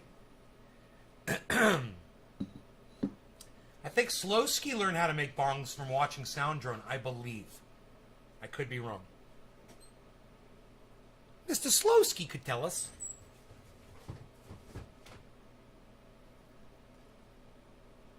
wish I had a timeline so I knew everyone. I guess I could do that. I could build a timeline, man. Wow, I just watched a praying mantis. I still see it. It flew right by my window and then it landed over there on my waterfall. And now it's just chilling on the waterfall, which is turned off right now. It's the backyard waterfall. It's a real pretty one, man. My backyard waterfall, you guys have not seen it. It's right out this window. It's fucking beautiful, man. It's so nice. I put a lot of work into it. And it just, the water flows down just perfectly. So pretty. I could turn it on for you guys. But there's a praying mantis on it now, so. It's kind of, the praying mantis is kind of in a spot where it's not going to get wet, actually. It's like right next to where the water spout is.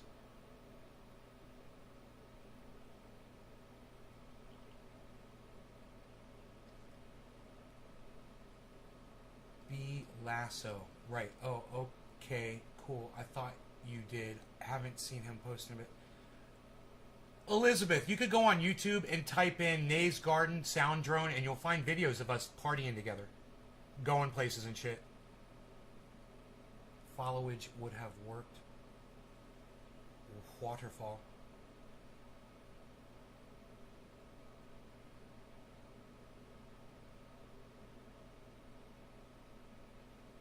I doubt it.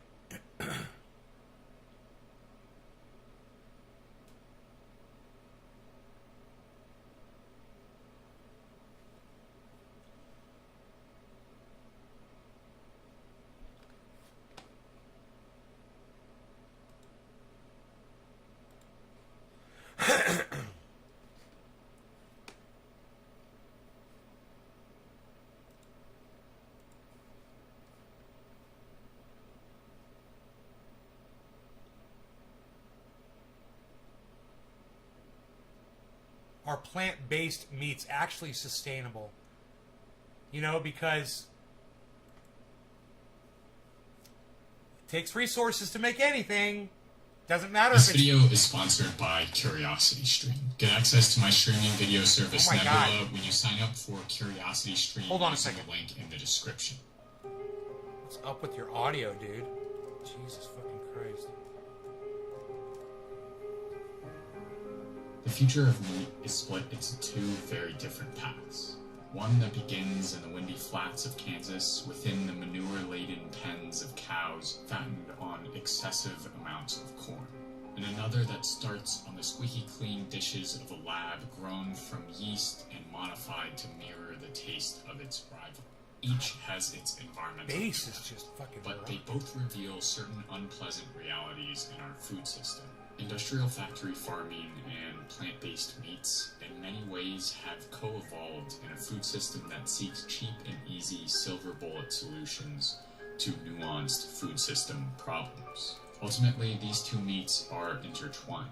And to understand this new wave of plant-based meats, we need to understand the current state of beef farming. So today I'm going to Fucking ask audio is three horrible. important questions. What are plant-based meats replacing? What are its impacts? And what does it mean that we are placing our trust in these tech-based meats to fix our food system? So first, the tale of the hamburger. Trace your way back to its humble beginnings, and you'll find yourself in Garden City, Kansas. A town that the author of Omnivore... Dude, why is the audio so bad on this fucking video? I can't figure it out. This is so funny.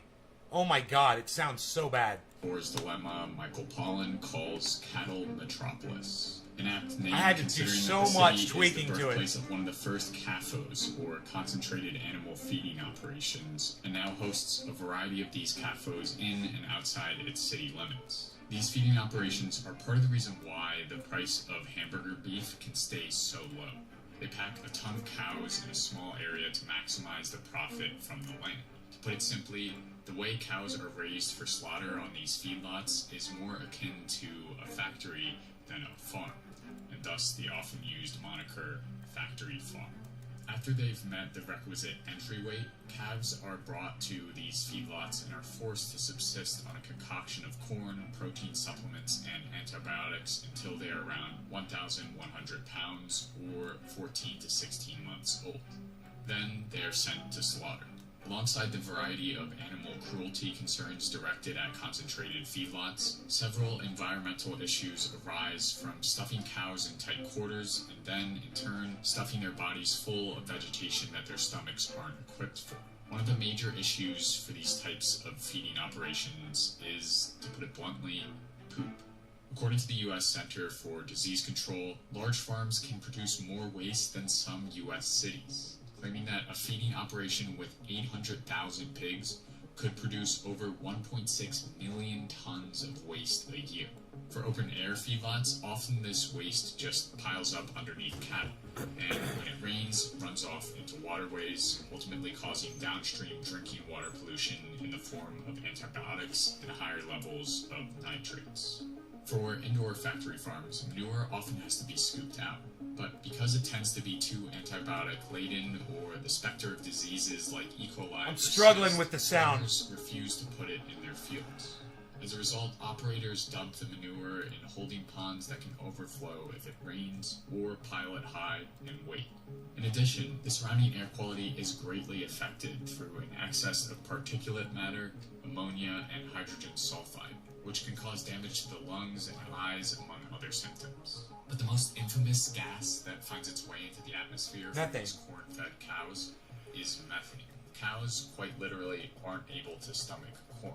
As a result, belching and decomposition of their manure happens at a much higher level, releasing methane that has caused livestock to account for between 14.5% and 18% of the world's total yearly emissions. So when we look towards replacing a meat-based system with plant-based alternatives, this is what we're trying to replace. A factory system that churns through cows and externalizes wastes onto the surrounding communities and environment. As a response, plant-based retailers have stepped in. They seek to replace beef with what they say is something better. This meat is not born out of manure-laden feedlots, but instead from the test kitchens of fancy startups like Beyond Meat and Impossible Foods. But what exactly are these beef-like alternatives? And are their impacts actually less than beef? Once again, let's go back to the beginning. In the case of the Impossible Burger, which you can now buy at fast food chains like Burger King, that beginning centers around engineers, scientists, and huge machines like a mass spectrometer. This seems like a far cry from the confines of a feedlot. The secret to the Impossible Burger's success is years of research figuring out what makes a hamburger taste like a hamburger, and then translating those components into plant-based alternatives. Chief among those is a compound called heme. Essentially, this is what makes the Impossible Burger heme and gives it that meaty flavor. Instead of coming from a cow, however, the heme Impossible Burgers use originates from the root nodules of a soy plant. Now, to incorporate the heme protein into their burgers on a mass scale, they genetically modified a yeast cell to produce the heme at high levels. So, unlike the bean burgers you might make at home, these new vanguards of the plant-based meat world are much less farm-based than they are lab-based. But the results speak for themselves. Impossible Burgers are struggling to keep up with massive demand, and Beyond Meat is currently valued at $7.5 billion, with its product available in over 35,000 locations. All right, there you go. So if you're looking for a stock investment, you're going to want to invest in these companies that are creating impossible meat-type products. You're welcome. Go ahead and do it now. If they're struggling to produce, these corporations are about to explode as soon as they expand. So, but does this transition to plant-centric meat have a serious impact on the environment? According to a Beyond Meat sponsored study, it definitely does. The research claims that a Beyond Meat burger generates 90% less greenhouse gas emissions. I don't believe that. 46% I don't believe any of that. 99% less. Oh, I don't believe that. Water scarcity and 93% less. I don't believe that. Land use. These are significant differences. However, it's worth noting that this study is backed by Beyond Meat. Ah! And independent studies on the environmental impact of various plant-based meat corporations are needed for I'm true high as fuck. accountability. I'm putting that away. I still got As the these two caffeine. types of meat continue to butt heads on the public stage, here's what we know. There was The oil demand on for that cheap bowl. beef I'm has given ripped. rise to an industrial farming system that pollutes the air, water, and earth via the factory-like structure of its corn-fed beef operations. Hello, Firefly. Globally, it has also led to significant The swaths waterfall. of deforestation in old-growth forests like the Amazon, clearing the way for more and more cattle operations. In response to this destruction, food tech startups like Beyond Meat and Impossible Foods are proposing a cleaner, more ethical option. But we should be wary of relying on techno fixes, especially in the food world, to clean up our messes. In many ways, these alternative meats are another example of seeking an easy solution to the complicated problem of climate change. So, in addition to changing how much beef we eat, we also need to change the way we approach our food system and farms. In fact, there are ways to raise cattle that might actually heal the land and sequester carbon dioxide, but they require hard work and planning. Joel Salatin's rotational grazing operation at Polyface Farms is a perfect example of this. They continuously move livestock from one field to another to allow for a varied diet, healthy animals, and carbon-absorbing pasture. At the end of the day, alternative solutions like Polyface Farms are not necessarily an indictment of these new food tech companies. They merely highlight the fact that silver bullet business solutions don't exist when it comes to climate change. A market-based solution will never single-handedly solve a market-created problem. The only thing that will truly turn this around is doing everything all at once. Never gonna So happen. yes, that means eating more Beyond Burgers or veggie burgers. But it also means employing other solutions, like subsidizing farmers during their transition away from feedlots and towards more environmentally and humanely aligned farming practices.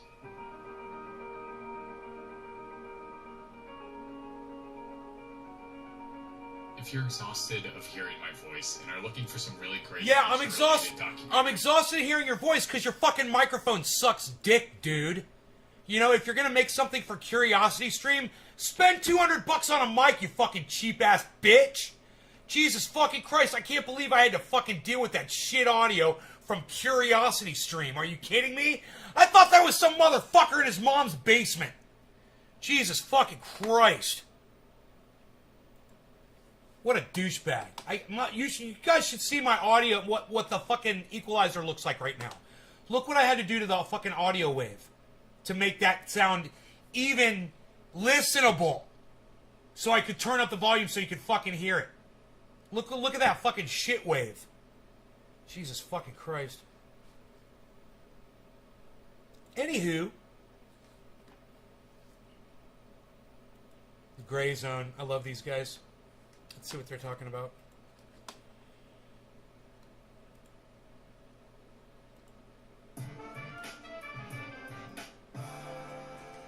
We spoke earlier about how Russiagate has impacted media. I want to ask you specifically about progressive media.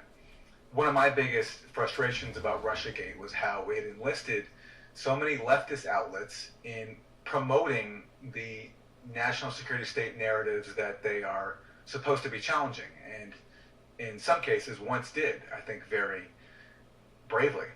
I'm thinking specifically of two outlets, your former outlet, The Intercept, and I know that them parroting the CIA line when it comes to the Hunter Biden story, that was a major factor in your departure. And I'm also thinking of my former outlet, Democracy Now!, where I worked for over 10 years. Now, I have noticed that they have not had you on in a very long time, not even when you were indicted for your Brazil reporting, the one that exposed the campaign to undermine and imprison Lula. And this was surprising to me, especially because, I mean, you were a guest for a long time on many issues. And also, you know, during Russiagate, I think you actually saved their reputation, because while they were going along with it with pretty much every other guest, including interviewing a Trump-Russia conspiracy theorist as their primary voice on Russiagate, you would come on occasionally and debunk it. But since then, I've noticed that you were among those who they're not interviewing anymore. And I recently spoke to Jimmy Dore about this, where they've frozen out many people who we used to interview when I was there, like Stephen F. Cohen, who recently passed away and wasn't on Democracy Now! For the last 3 years of his life, starting in April 2017. He died in September 2020. And what I said on the Jimmy Dore show was how sad I was about that, because this leading progressive show denied its audience of the leading critic of Russiagate and of the new Cold War that it was fueling. And that was part of a trend, I think, towards parroting the establishment narrative. So I'm wondering... This is what a good microphone sounds like. Frozen out of Democracy Now! Fuck you, Curiosity Stream. This is what a good mic sounds like. Voices that challenge the establishment narratives that they used to challenge too. For sure. Dude, what is wrong with fucking YouTube sucking my dick? Why can't I click on the volume? I think the only reason why God. they did YouTube sucks my dick. My skepticism of Russiagate was because they had me on constantly to talk about anything in the news. I would say over the last decade, from say like 2010 until maybe 2019, I was definitely one of the most frequent guests on Democracy Now!, maybe the most frequent. Maybe there's some people on more than me, but they would have me on constantly. I'd be on there all the time. So they were kind of having me on to talk about my Russiagate skepticism, almost to spite themselves. I was one of the people all into as a guest whenever it would come to national security or foreign policy or media debates. And I think the last time I've been on Democracy Now! Was mid-2019. I think I went on the last time to talk about the Brazil reporting that we did. It was like maybe a month after we broke the story. And I'm pretty sure I haven't been on since, including, as you said, even when I was indicted, when I got invited by every media outlet in the world to be interviewed. Even CNN invited me on. They eventually canceled but covered it. And then, I think the book that I just published is my 6th book. The first book I published was in 2006. I've been on Democracy Now! To talk about all 5 of my books. The first week that it came out, they immediately asked me. In the case of this book... Glenn, why do you always make everything about you? You lost me, bro. You lost me. I thought we were going to talk about the left promoting propaganda, not the book and your latest book and the things that you've done. So we had to go away from that. All right, so a little narcissism going on there.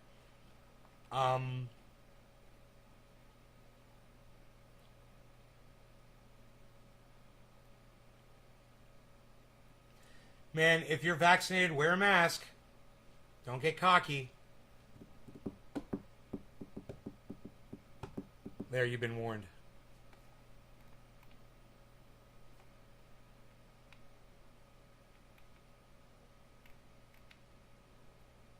So what else is going on here?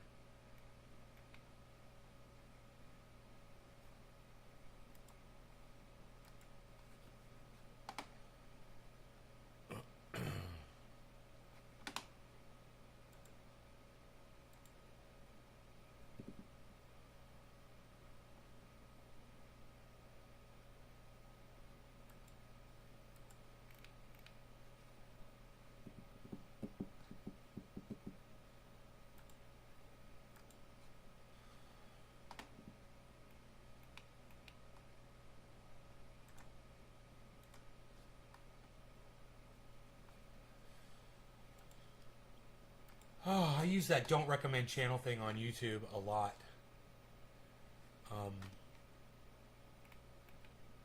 It helps give me better recommendations.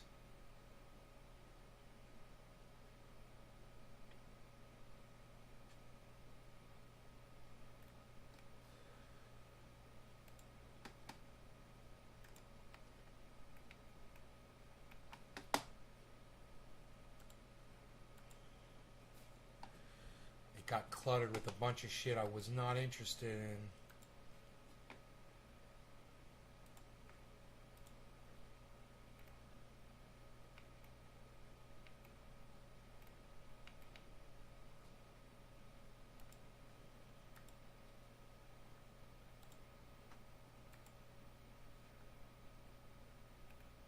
Will Alfred, what did it all mean? Ah, good luck, man. That's a fucked up show. I highly recommend it.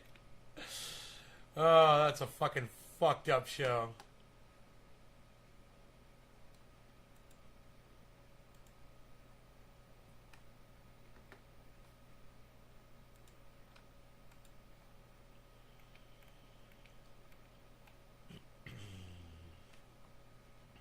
God, they fucking gave me all these movie fucking recommendations. I'm like, no, man, I don't want movie fucking channels. Not interested, not interested, not interested, not interested. Don't recommend channel. Don't recommend channel. I don't even know what that is. Don't recommend channel. Don't recommend channel. Don't recommend channel. Not interested. Dude, you keep showing me the same goddamn videos. You know, I start seeing the same video recommendations. I'm like, don't recommend the channel anymore. Fuck off. Not interested. Don't recommend channel.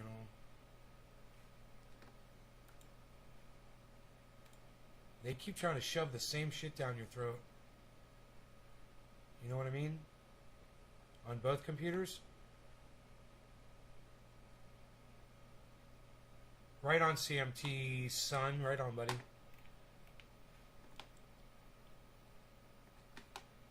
Alright, so now let's refresh the page. Now that I've unrecommended all the bullshit, and now I'm going to get more of a refined search, more of a refined recommended channels.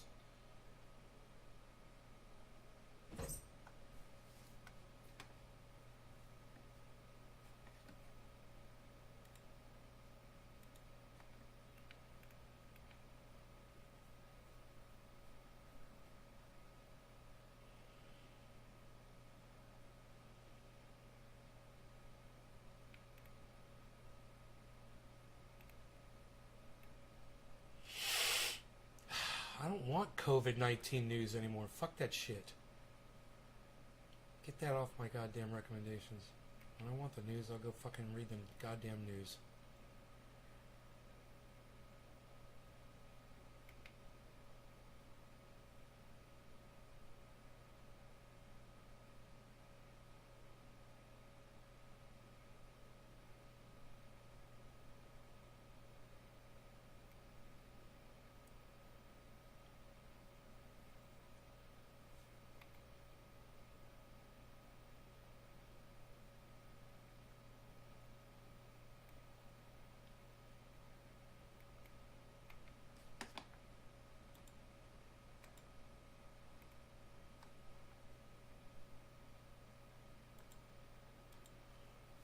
Man, still looking for something interesting, but not finding anything.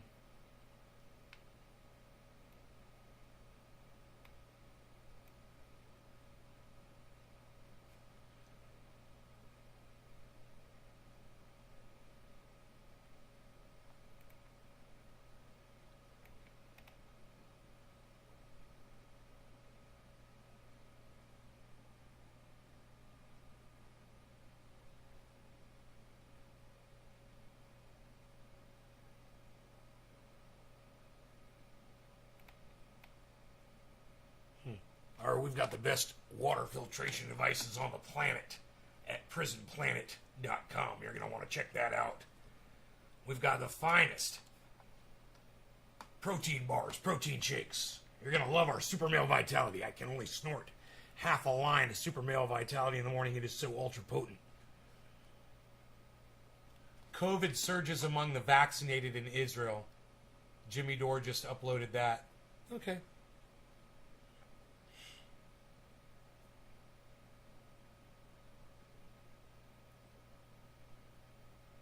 Hunter emails confirmed. Hunter Biden's emails confirmed. Facebook vaccine fact checkers funded by vaccine manufacturers. Of course they are. Of course they are. Of course they are.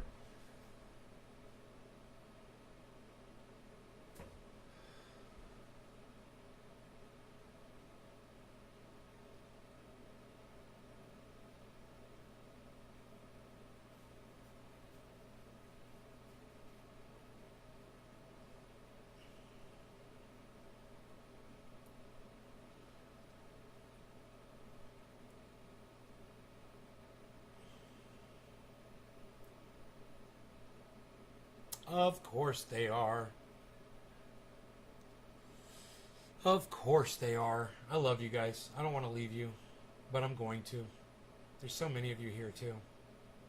So I tell you what, let's do this again, all right? Later today, you guys want to come back later and we'll do this again? I'm feeling really good. Hey, I found you live. What do you mean you found me live? Mr. Truth Seeker, you got to follow me on all my channels across all the internet, man. Nays Garden everywhere, man. Nays Garden Show, Nays Garden. Search it out, seek it out, find it, follow it, sign up for notifications. All right? Hashtag keep it open, says Nick Brown. Play ball, people. My main channel is down. I know my main channel is down. That's why you should be subscribed to all my other 24 YouTube channels, bro. You think I'm lying when I say that I have 24 channels on YouTube? Search Nays Garden on YouTube. Go find all the channels. Subscribe to all of them. Sign up for notifications on all of them. Seek me out on Twitch. Seek me out on Twitter. Seek me out on Instagram. Go find the fucking website. Do this, do that, do this, do that, do this, do that. I cannot make it easy for you guys. This is not easy. You know, people like Shitlips at YouTube want it to be hard for you to find this show. So you guys got to give a little bit of extra effort if you want to watch this show when I go live.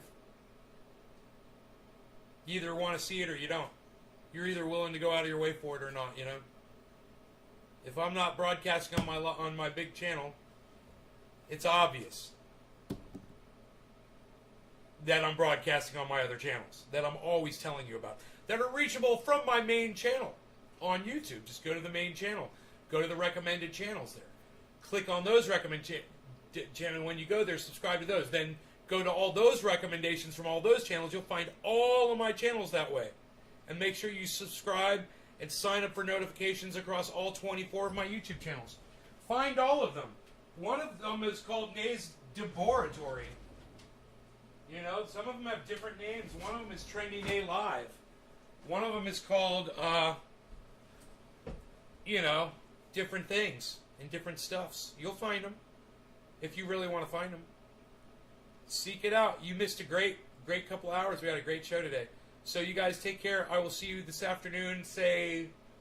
It's too bad nobody else wants to type in hashtag keep it open in the chat, huh, Nick? Nick, were you the only one to type hashtag keep it open in the chat? Oh, J-Bone did it. Oh, Megsy did it. Oh, we got 3 hashtag keep it opens in the chat. 18 people watching my show. Huh.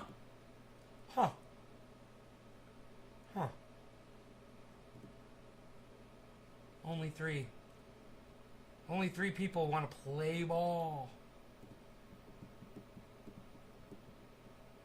I got plenty of shit I can go do.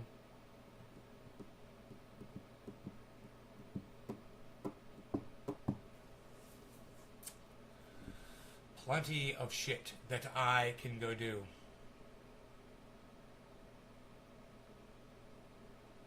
Wow. No.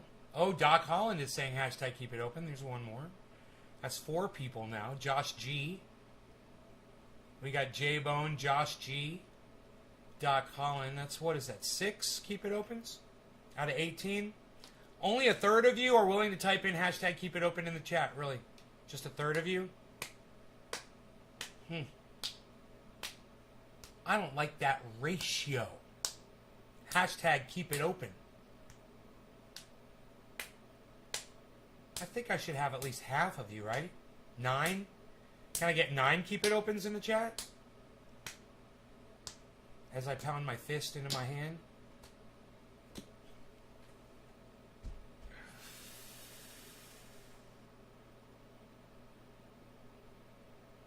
Can I get 9 hashtag keep it opens instead of, what was it, 5 or 6? 6.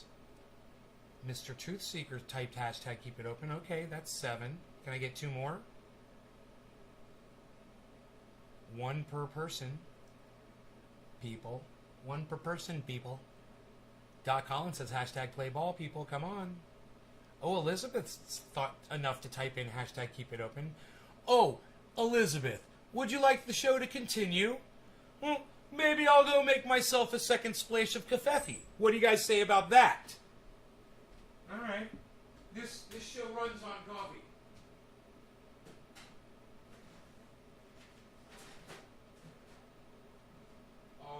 splish of confetti.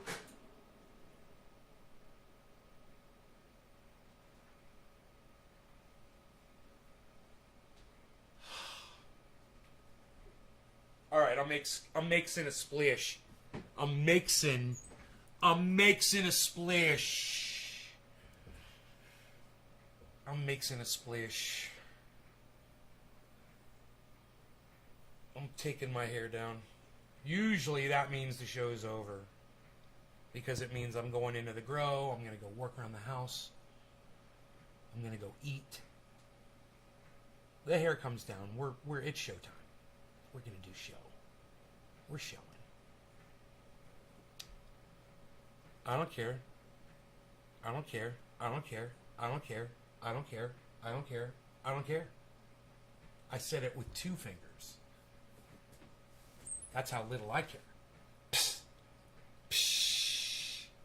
Psst.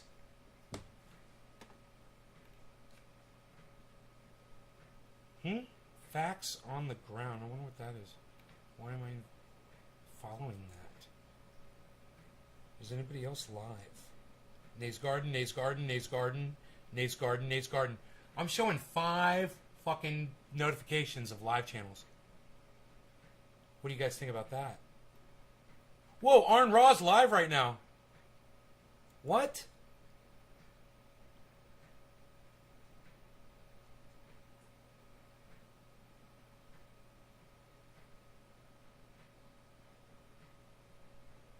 I think he's live. It says 92 people watching. But it's not loading. Hey! I hear my coffee finishing. What do you guys think about that? Psst, nobody's even thinking about that anymore. About what are you even doing?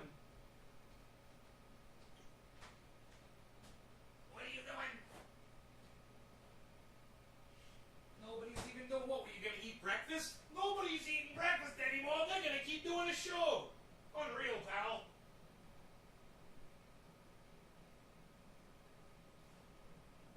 I get these little sausage, egg, and cheese biscuits from the local store. They saran wrap them, and they're in a little freezer, like a little cold section in there. And I usually buy all of them. You know, I'll get them all. I'll clean them out, and I think they fucking raised the price on them because I was buying them out. Supply and demand, motherfucker. I don't know. I'm not sure if they did. But I saw the price on them. I'm like, man, my breakfast is kind of expensive, isn't it? My breakfast is a little expensive. But I eat as much food as I can in the morning, man. I really do. I pig out in the mornings. I eat way more than I used to. That's a fast. It's the Keurig 2.0, bro. Everyone should have a Keurig. What, you're not Keurigging anymore, pal? Nobody's not even Keurigging anymore, pal. Hey, Enoch, let them know. Nobody's even not Keurigging anymore, pal. Keurigging 2.0? Are you kidding me, pal? Psh, unreal. How much is a Keurig? Let's find out. A Keurig 2.0. They're probably kind of expensive. But the price may have come down on them because they're so popular. EURIG. Did I spell it right? KEURIG 2.0. Dude, I fucking spelled it correctly. My brain is sharper now than it has ever been.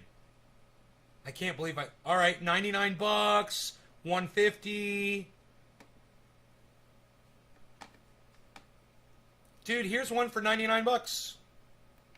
$99, $99. The one that I have is shit, bro. They don't make that exact model anymore, bro. It's different now. They've changed it. Wow. Okay. There it is. Wait, no, that's not it.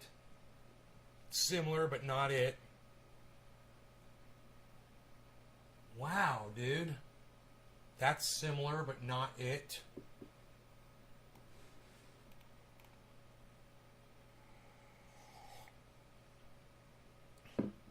Similar, but not it. This one's all. These all have control panels on the right. Then mine's got a LED screen in the front. They don't make it anymore. This is similar. Whoa. The one I got is a similar one right here with the LED screen on the front of it. $290, man. I don't know what I paid for that thing. Oh, that's the one. I think I found it. The K350. Yeah, that's the one. Okay, let me see how much this one is. I fucking found it. Yeah, that's the one, dude. The one that we've got here, the one I've got here at my house.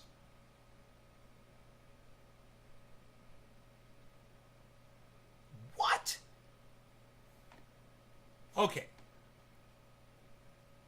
Dude, it says it's $450, man. I have no idea why it's so expensive. But you can get the $99 one, man. Same thing. I mean, mine does hot chocolate, hot water. I'm sure that one will too. I'm sure the $99 one will too. You know?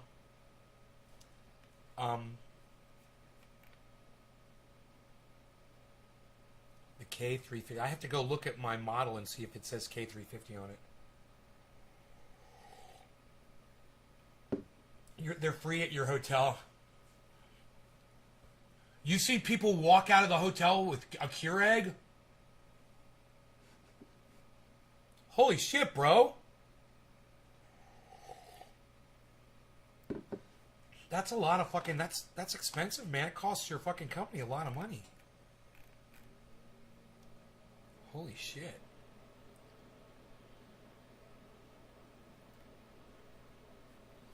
$450 for that motherfucker, dude. I don't know why it's so... I don't think I paid that much money for it.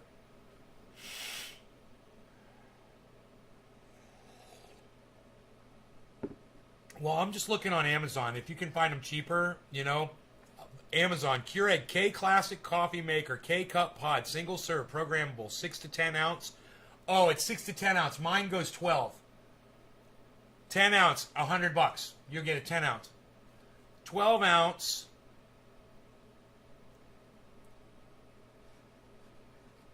Might be $150 for that one. To get the 12 ounce option. That's all I drink are 12 ounce cups.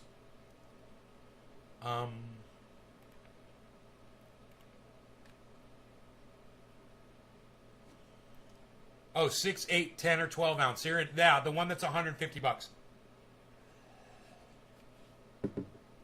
The Keurig K Supreme Coffee Maker, single serve K Cup Pod Coffee Brewer with multi-stream technology, 66 ounce dual position reservoir, and customizable settings. Gray. $150. And here's one for $142.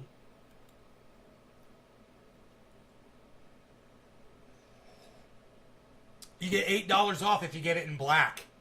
That's mine. Mine's black. Same thing. Same thing. You could do 6, 8, 10, or 12.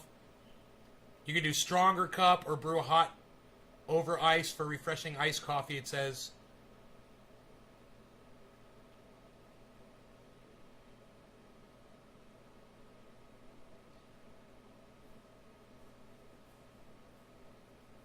Removable reservoir makes refilling easy. Huh, I wonder if my reservoir comes off. Oh, I think it does.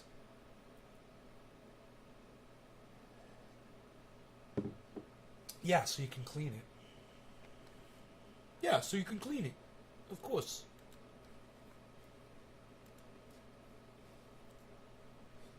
Hello from Brazil, Kim Muroj. What's up, Kim Muroj? What's up, Kim Muroj? How's it going? I'm sorry I'm saying your name wrong. Maybe you could teach me how to say your name. There was one I liked that you could make espresso, but it was crazy. I loved mine, just got tired of making one cup at a time.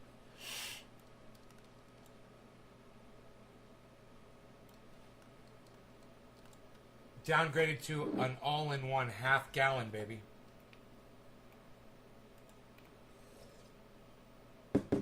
They try and walk out with them. Probably some people are successful, but they're expensive as fuck. Expensive, but worth it in the long run. Hey, Johnny, my name is really complicated. Kimuroj. Yeah. I know, right? I'll just call you Kim.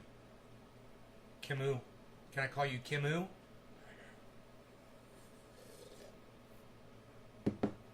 I like just letting... Did you say you're in Brazil? God. Brazilian women are so gorgeous. I like just letting the water run into the coffee pot. The more tired I am, the longer it runs. I remember, I'm going to tell you guys a story. I lived in an apartment complex, and there was a Brazilian family that lived... When you walk out of my door from my apartment, and I was on the bottom floor, if you go down the sidewalk and you could go to the parking lot, or you could go make a right on the sidewalk, and boom, there'd be more apartments, back, screened in back porches right there. And then if you walk that way, you go to the swimming pool.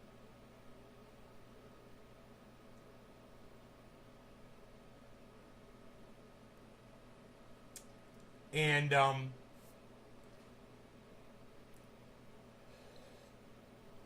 one day I was walking by, and there was this gorgeous Brazilian girl sitting there on the back porch. And there was no one else out there, and I just walked by, and I may have said hi or whatever. And I remember I was going grocery shopping. I went to the grocery store. And I came home with my grocery bags. My hands were full, and I was worried that I was going to have a problem unlocking the door. And then I realized, I was like, I don't think I locked the freaking door when I walked out. So I went to reach to grab the door, and it opened, and I was like, awesome. I left the door open. And as far as I can go with the story is I went into my apartment, I started putting my stuff on the counter, and I heard someone go, hey, and I look into my bedroom, and sitting on my bed was that Brazilian girl. She let herself into my apartment. And that's where I'm going to end the story. But that really happened. Fucking crazy, huh? I had a crazy, wild life, man. Like I've said years ago, if I died years ago, I lived a fulfilled and very happy and satisfying, amazing life.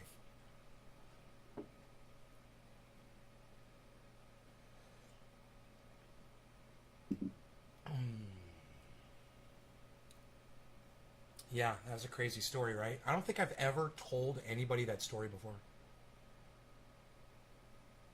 You know? Portfolio balances out, right? It all balances out in the end.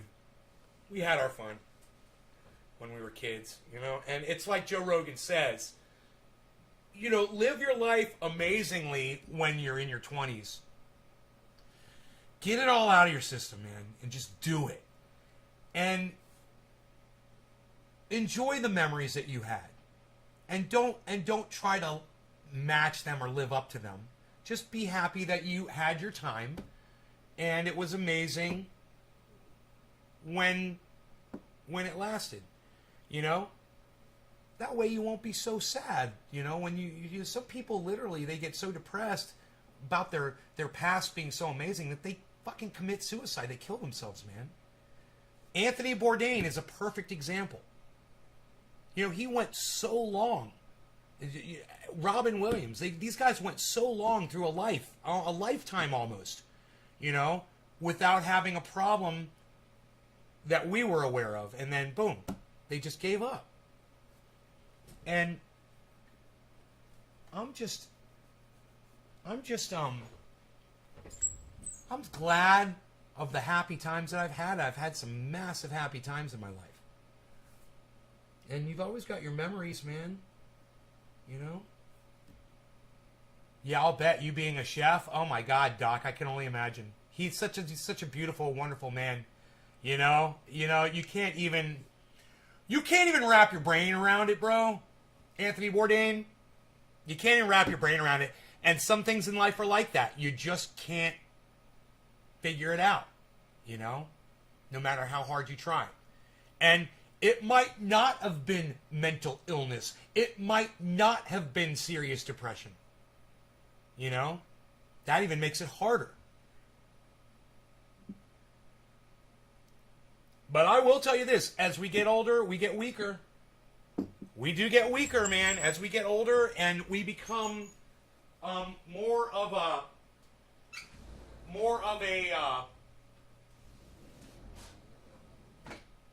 use the word slave to our own ideals. We are more easily manipulated by our thoughts when we're older. And we get this feeling like we're right. So, you know, why not? And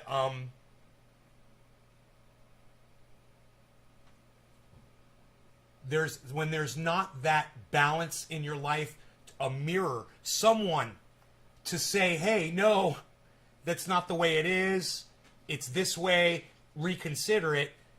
Then you could go over the deep end, you know, and all the only thing you have to reflect on is your own perception, your misconception of reality, your misperception of reality. And that's when tragedy strikes. You know, we need people to do, and you know what? I'm thankful I've got y'all. You guys can keep me in check somewhat, you know? I got a little mental thing going on. It's cool. I got people to talk to every day. I can always come here and I can talk. Imagine Robin Williams. Who the fuck are you going to talk to? You know, imagine you're Anthony Bourdain. You can't just fire up a live stream and start talking to your audience, man.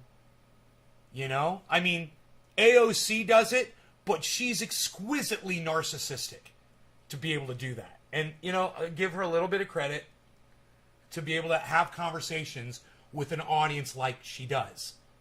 You know, she goes live, she has 1 million people watching her. Literally, she has 1 million people watching her when she goes live. So, to have the ability to communicate how you're feeling to other people, it's vital to survival sometimes, you know? And if you're Robin Williams or you're Michael Jackson, you know, who the fuck do you have to talk to? You know, when you're that guy who, I'm sorry, I can't remember his name. He had the scar across his face, the black actor that was in The Wire. Really good character actor. And he just had an overdose. And he wasn't committing suicide. But what led him to use drugs to that point that he was risking his own life when he was doing it? He couldn't go out in public, man. You know, he'd get recognized. He couldn't talk to people. He couldn't fire up a live stream on the internet, or he'd get, you know, swarmed by mad, raving, lunatic fans. And how do you process that? For me, I got 18 people here. It's like group therapy, man. I can see what this person says. I can see what that person says. And we can respond. And you guys know that I'm going to see, most likely going to see what you said and respond back, unless I'm in the middle of a thing like I am right now and I'm not really reading all the chat. But I'm sorry, it's because I'm processing thoughts myself sometimes too.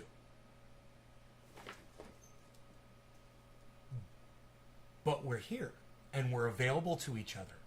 And when you don't have a community to turn to, or you don't have a village, or you don't have a wife or a husband, or a child, or a mom, or a dad, or a neighbor, that you can just say, God, you know what? This is fucked up. You know what's fucked up? What? This is fucked up. Hey, man, I agree with you. That is fucked up. You know what's fucked up? What's fucked up? This is fucked up. Hey, I agree with you. That is fucked up. And you know what? Then you smoke and you feel better. Together. And you got each other.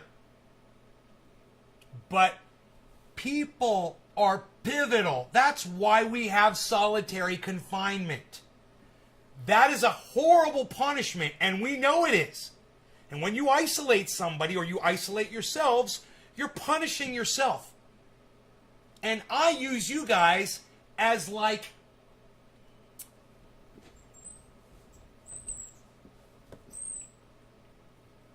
a crutch. So I don't have to be around real people, you know, risking catching COVID and having to exercise social distancing and not getting hugs and, you know, it sucks. I miss the hugs, man. I miss the hugs. You learn everybody's hug, don't you? You know, you get that awkward sideways hug sometimes. You know, Frank will give you that awkward sideways hug. Big Jim will give you the goddamn fucking come here bear hug. You know you're going to get a hug from Big Jim. You know, and you learn these people's boundary set. And it's nice. It's nice. We miss that, don't we? Yeah, I miss the hugs, Doc. You're a hugger, aren't you, bro? I could see that. My whole family, my father, everybody, bro. We're like Italians in my family. You know, it's all love and hugging and holding. It's really, really nice. My family's really nice, man. You know, all my cousins, everything. Aunts, uncles, everything. But we don't have it anymore. You know, I don't have it anymore. We don't have the contact that like we used to have. We have to come to terms with that, man. And we've got to find ways, right? Let me give you an example. We got to find ways to compensate. So I'm going to show you my compensation, okay? Right here, watch. Watch this. This is my compensation right here. I call this my Beazle compensation.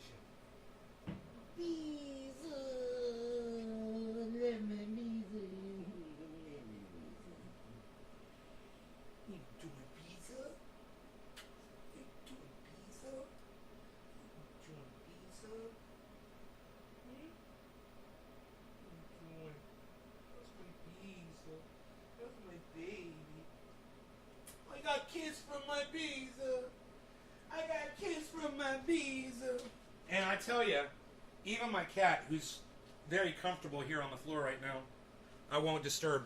But even my cat, man, I'll pick up my cat and just fucking hold him in my arms sometimes and talk to him, you know? And,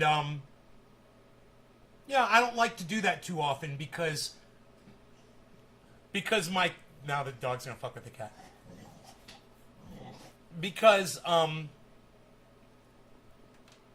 the cat gets fur on me, and it feels itchy, you know. So I don't do it too often, but every once in a while, you know, I'll pick them up.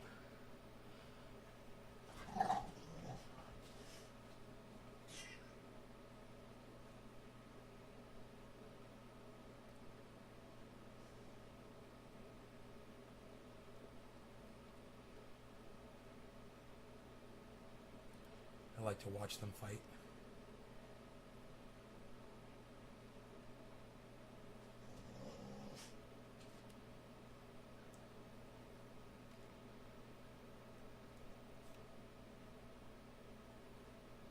He's kitty bapping. He's kitty bapping. Go get him, Rogie. Go get that kitty cat. Go get that kitty cat, Rogie. Where'd he go? Where'd Harles go? Go get Harles. Go get Harley. Where is he? Where'd he go? Rogie, where'd he go? Where's Harles at? Get that kitty cat. So I say kitty cat, and then he looks out the window. Because to him, Harles is more like his brother. And I say kitty cat, and he thinks there's a cat outside now. Rogie, do you think there's a cat outside? I say kitty cat. Want to go outside? Harles, you want to go outside with your brother? You want to go outside?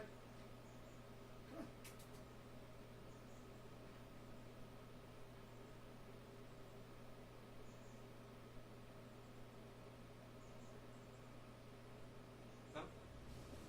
Harley, Harley, you want to go outside? Now watch, I'm going to sit down. He's going to come over to the freaking door. Harley, do you want to go outside? Okay, I'll leave the door open. How's that? That's pretty trick. I'll leave the door open because it's trick.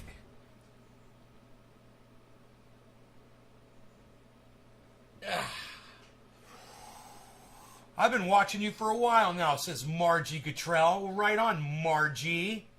Elizabeth says, aw. Yeah, I love on my doggy, and that helps me through my fucking days. You know, he sleeps with me, he walks with me, he rides with me in my car. And when I need a hug, he'll lay on top of me while I hug him. You know, and just it feels so good, you know, and I'm not getting that anywhere else. So it's great. Dogs can be really loving, you know. It's like they know, you know. There goes the cat. Right? Did I say? The cat's going to go outside. There he goes. Buffalo. Billy says, I'm new here. That's funny, Billy. Are you? Are you now? Are you new? Oh.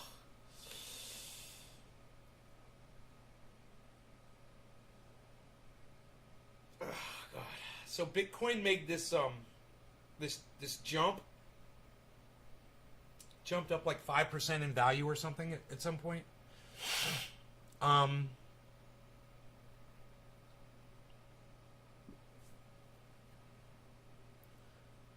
So the market is recuperating from a dip.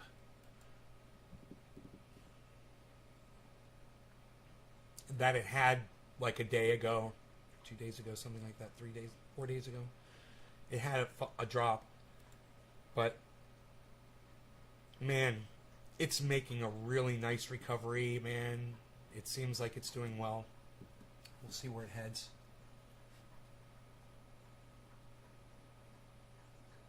Market looks great. Actually, my portfolio is negative 1.3%. So that means that if I were to pull all my money out right now, I'd lose a few $1,000, but it wouldn't be that bad overall. It's just, it does that every once in a while. It's no big deal. It's just that's where the market is right now. That's where my selection of cryptocurrency is in the market right now. You know, now if you hold something like, let's say everything you have is in Cardano right now, or no, let's do another one. Let's say everything you hold right now is in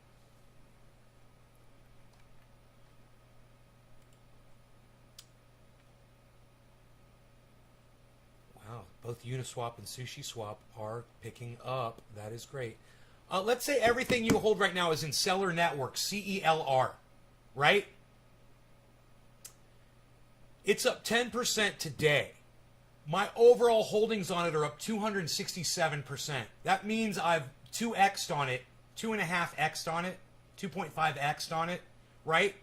My buy-in on Cellar was 3 cents. It's at 17 cents now. So, I don't know why. Actually, if it's 3 goes into, that's almost 18.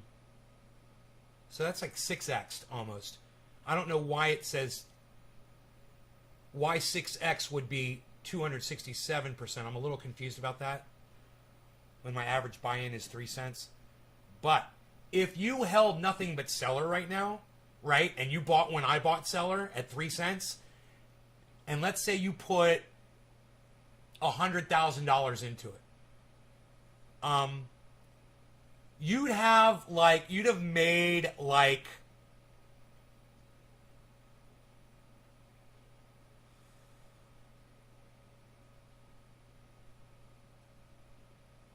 $5,000 or $10,000 or some crazy shit while the market is down. That's my point. So diversify, guys. You hold different cryptos, and when the market's doing wrong, you got to make sure to check the ones that are doing good and make sure you get some of that when that's doing bad, right? Get it low, and then when the market dips, that one will be skyrocketed. And that's how I base some of these purchases. I get some of those obscurities that do really well when everything else is doing bad. Uniswap, 24 hours, 25% up right now. Sushi Swap right now is 17% up right now over 24 hours. My buy-ins on both of those are over what the value is right now. But that could change rather quickly. Rogi's a little frustrated because he thinks he can't make it through the... Come here, Rogi. You can push the door open. Look. Push it. Look. You can open the door. Come on. Come here.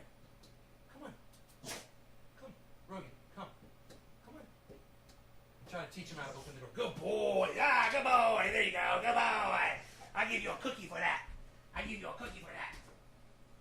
Teach him how to open the door like that. I always teach my dogs little tricks like that. Oh, there you go, buddy. He just slipped on the linoleum. They make this product for dogs. You apply it to the pads of their paws, and it's like silicone with grit, and so it's non-slip, so they can walk across linoleum without slipping. I think it's a pretty good idea, but I didn't buy any. I was just like, It seemed more like, I don't know, kind of like a gimmicky company, but great idea. Rogi does. I don't know how he would feel about having shit painted on his paws. That affects their feeling, their sense of,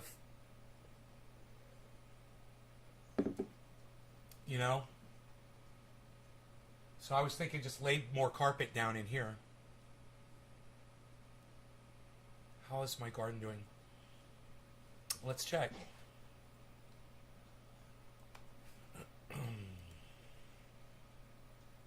It's fucking lagging, man. That's what it's doing. You gotta wait till October before those trichomes start turning amber, I guess. Maybe we'll have a nice cold day, a cold night, I mean.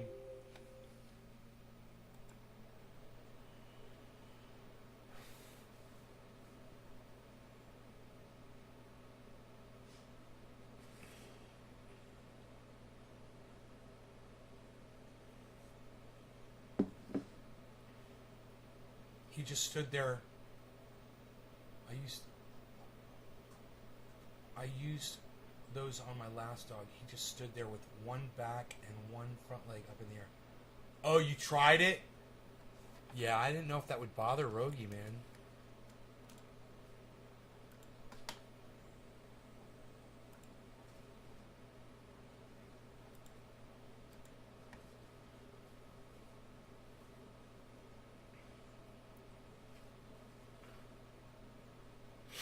So that's how they look.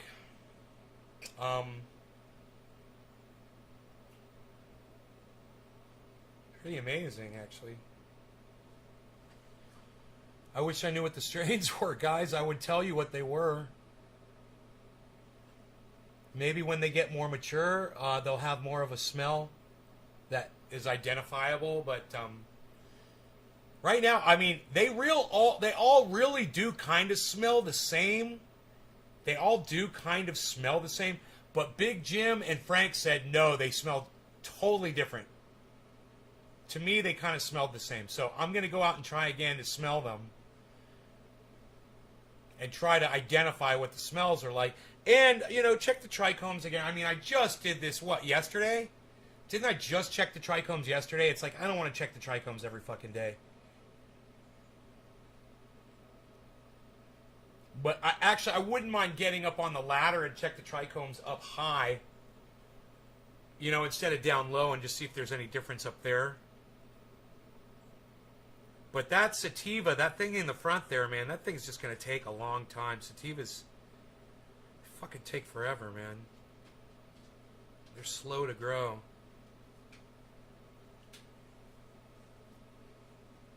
I mean, it's definitely a cross, but those are some long-ass leaves.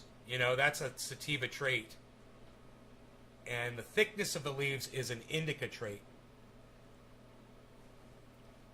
So, you compare the leaves from each plant and just see how they're different. And you compare the leaves to each other and see if there's any difference on the same plant. Then compare them to each other and see if there's any differences. I wouldn't be surprised if I'll fucking be able to track down at least a number of veins in a leaf or something. I was noticing one of them had a bunch of 5 leaves and another one had a bunch of 7 leaves on it. So I don't know.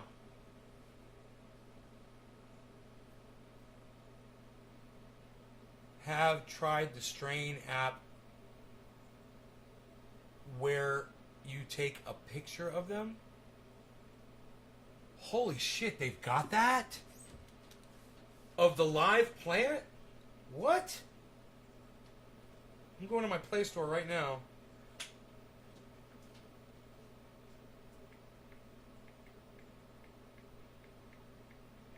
What? Cannabis ID. Search. What?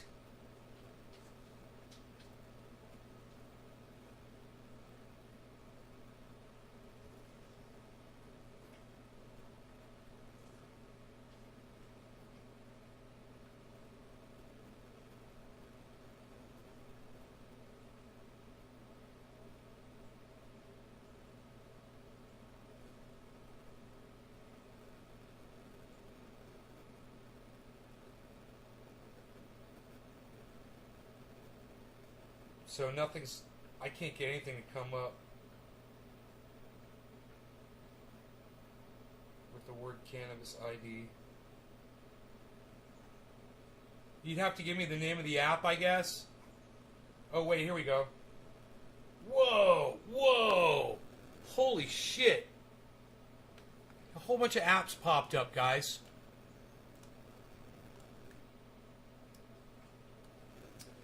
Hello, everyone. Sophisticated Nay here, of course. Let me see what I'm looking at here. My services are required once again. Obviously.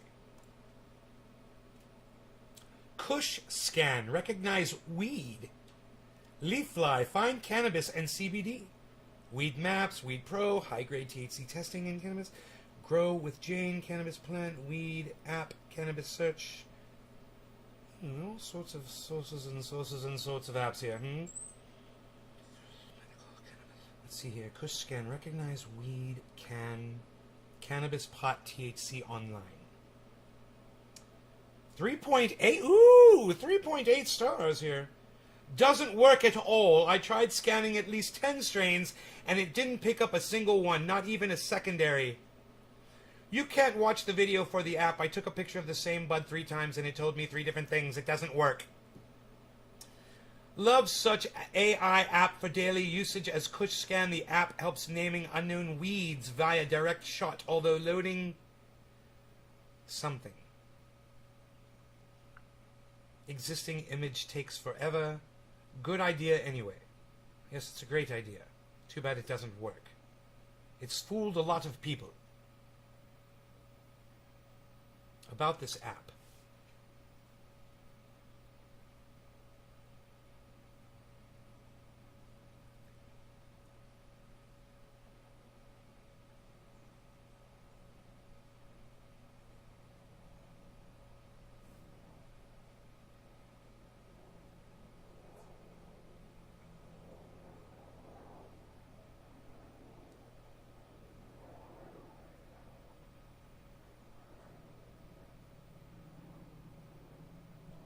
So you can recognize Chocolope, Durban Poison, G13, Hindu Kush, Jack Herer, Lemon Haze, Northern Lights, OG Kush, Pineapple Express, AK-47, Amnesia Haze, Blue Dream, Bubblegum, Girl Scout Cookies, Gorilla Glue, Green Crack, Pink Kush, Sour Diesel, White Widow.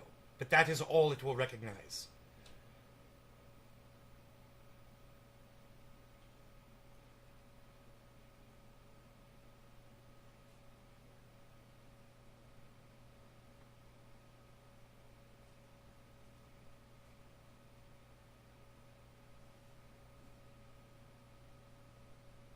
It doesn't say whether it live. It says dry Kush, so it's dead.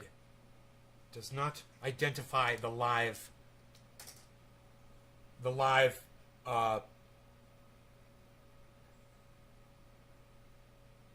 doesn't identify the live plants.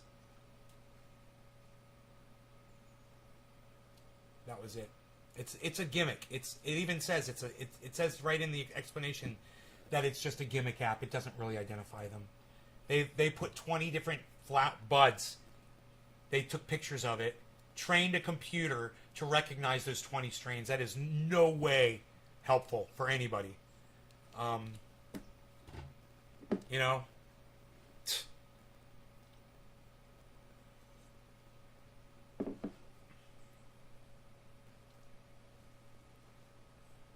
Really? All right, Doc. I'm going to put that on Twitter. Thank you. Okay, let's get rid of this.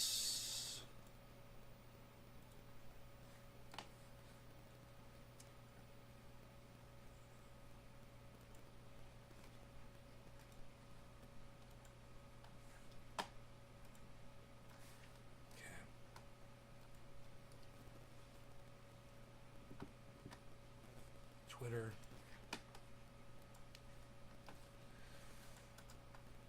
Based. Hashtag triage oil.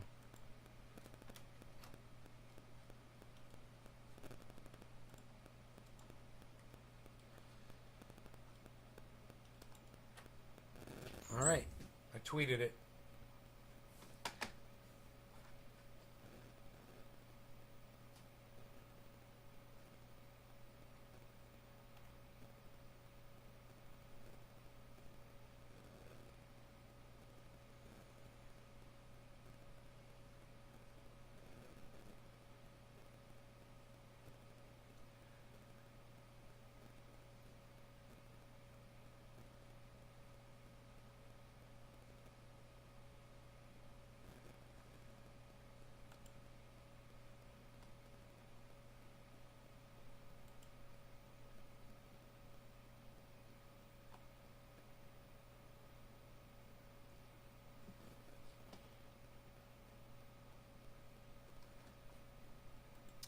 So, we talked about the fact that we're in World War III right now. Isn't that crazy? All right, I've lost my audience, so I will leave you. I love you guys. Thanks so much for watching. Unless somebody wants to chime in and say one of my channels went down again, or there was some kind of a glitch or something, I'm going to leave you guys. Thank you so much. I hope you guys had fun. I've got just a couple of swallows of coffee left.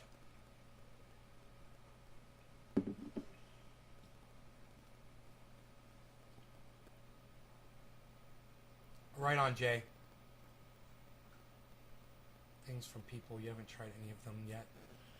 I hope you guys enjoyed the 2-hour and 45-minute broadcast today.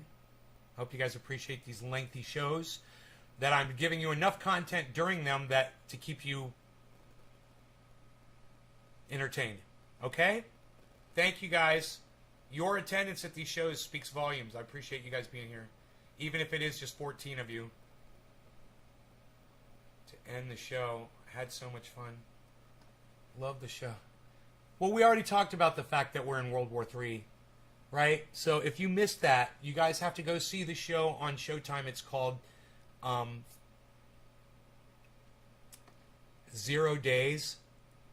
And it's a documentary, and it talks about the way Israel and America hacked Iran, their centrifuges in their nuclear facility with a virus, with a computer virus, and caused mayhem over there. And Iran's not happy right now. They've been attacked. So we are the ones that started World War III. Just remember that. It was us. So when we start getting attacked back and we start getting infrastructure breaking down, just remember, we voted for Joe Biden. We voted for Donald Trump. We put these idiots in office. Okay? And these are the decisions that they make behind our backs. That's our leadership, guys. That's America. And that's Israel. 0 Days on Showtime. Go watch it. All right? Go see that America and Israel wrote a virus and released it on the entire planet to hack Iran and their nuclear. And by the way, Iran had every right to build nukes. All they want to build nuclear missiles? Sure, why not? America's got them, Israel's got them, Russia's got them. Why can't Iran have them? Who are we, the goddamn police of the goddamn planet? You know, if you don't want Iran to have nukes, then you get rid of yours, America. You get rid of yours, Israel. All right? And then you can fucking start pointing the fucking finger. Until then, fuck you. Love you guys. That's what was up. Go back and watch the original part of the show so you see what was said about all that. All right, you guys take care. I'll see you this afternoon around 4:20. It's 11. I'll see you in 5 hours or so, okay? I love you guys. Take care. Bye-bye.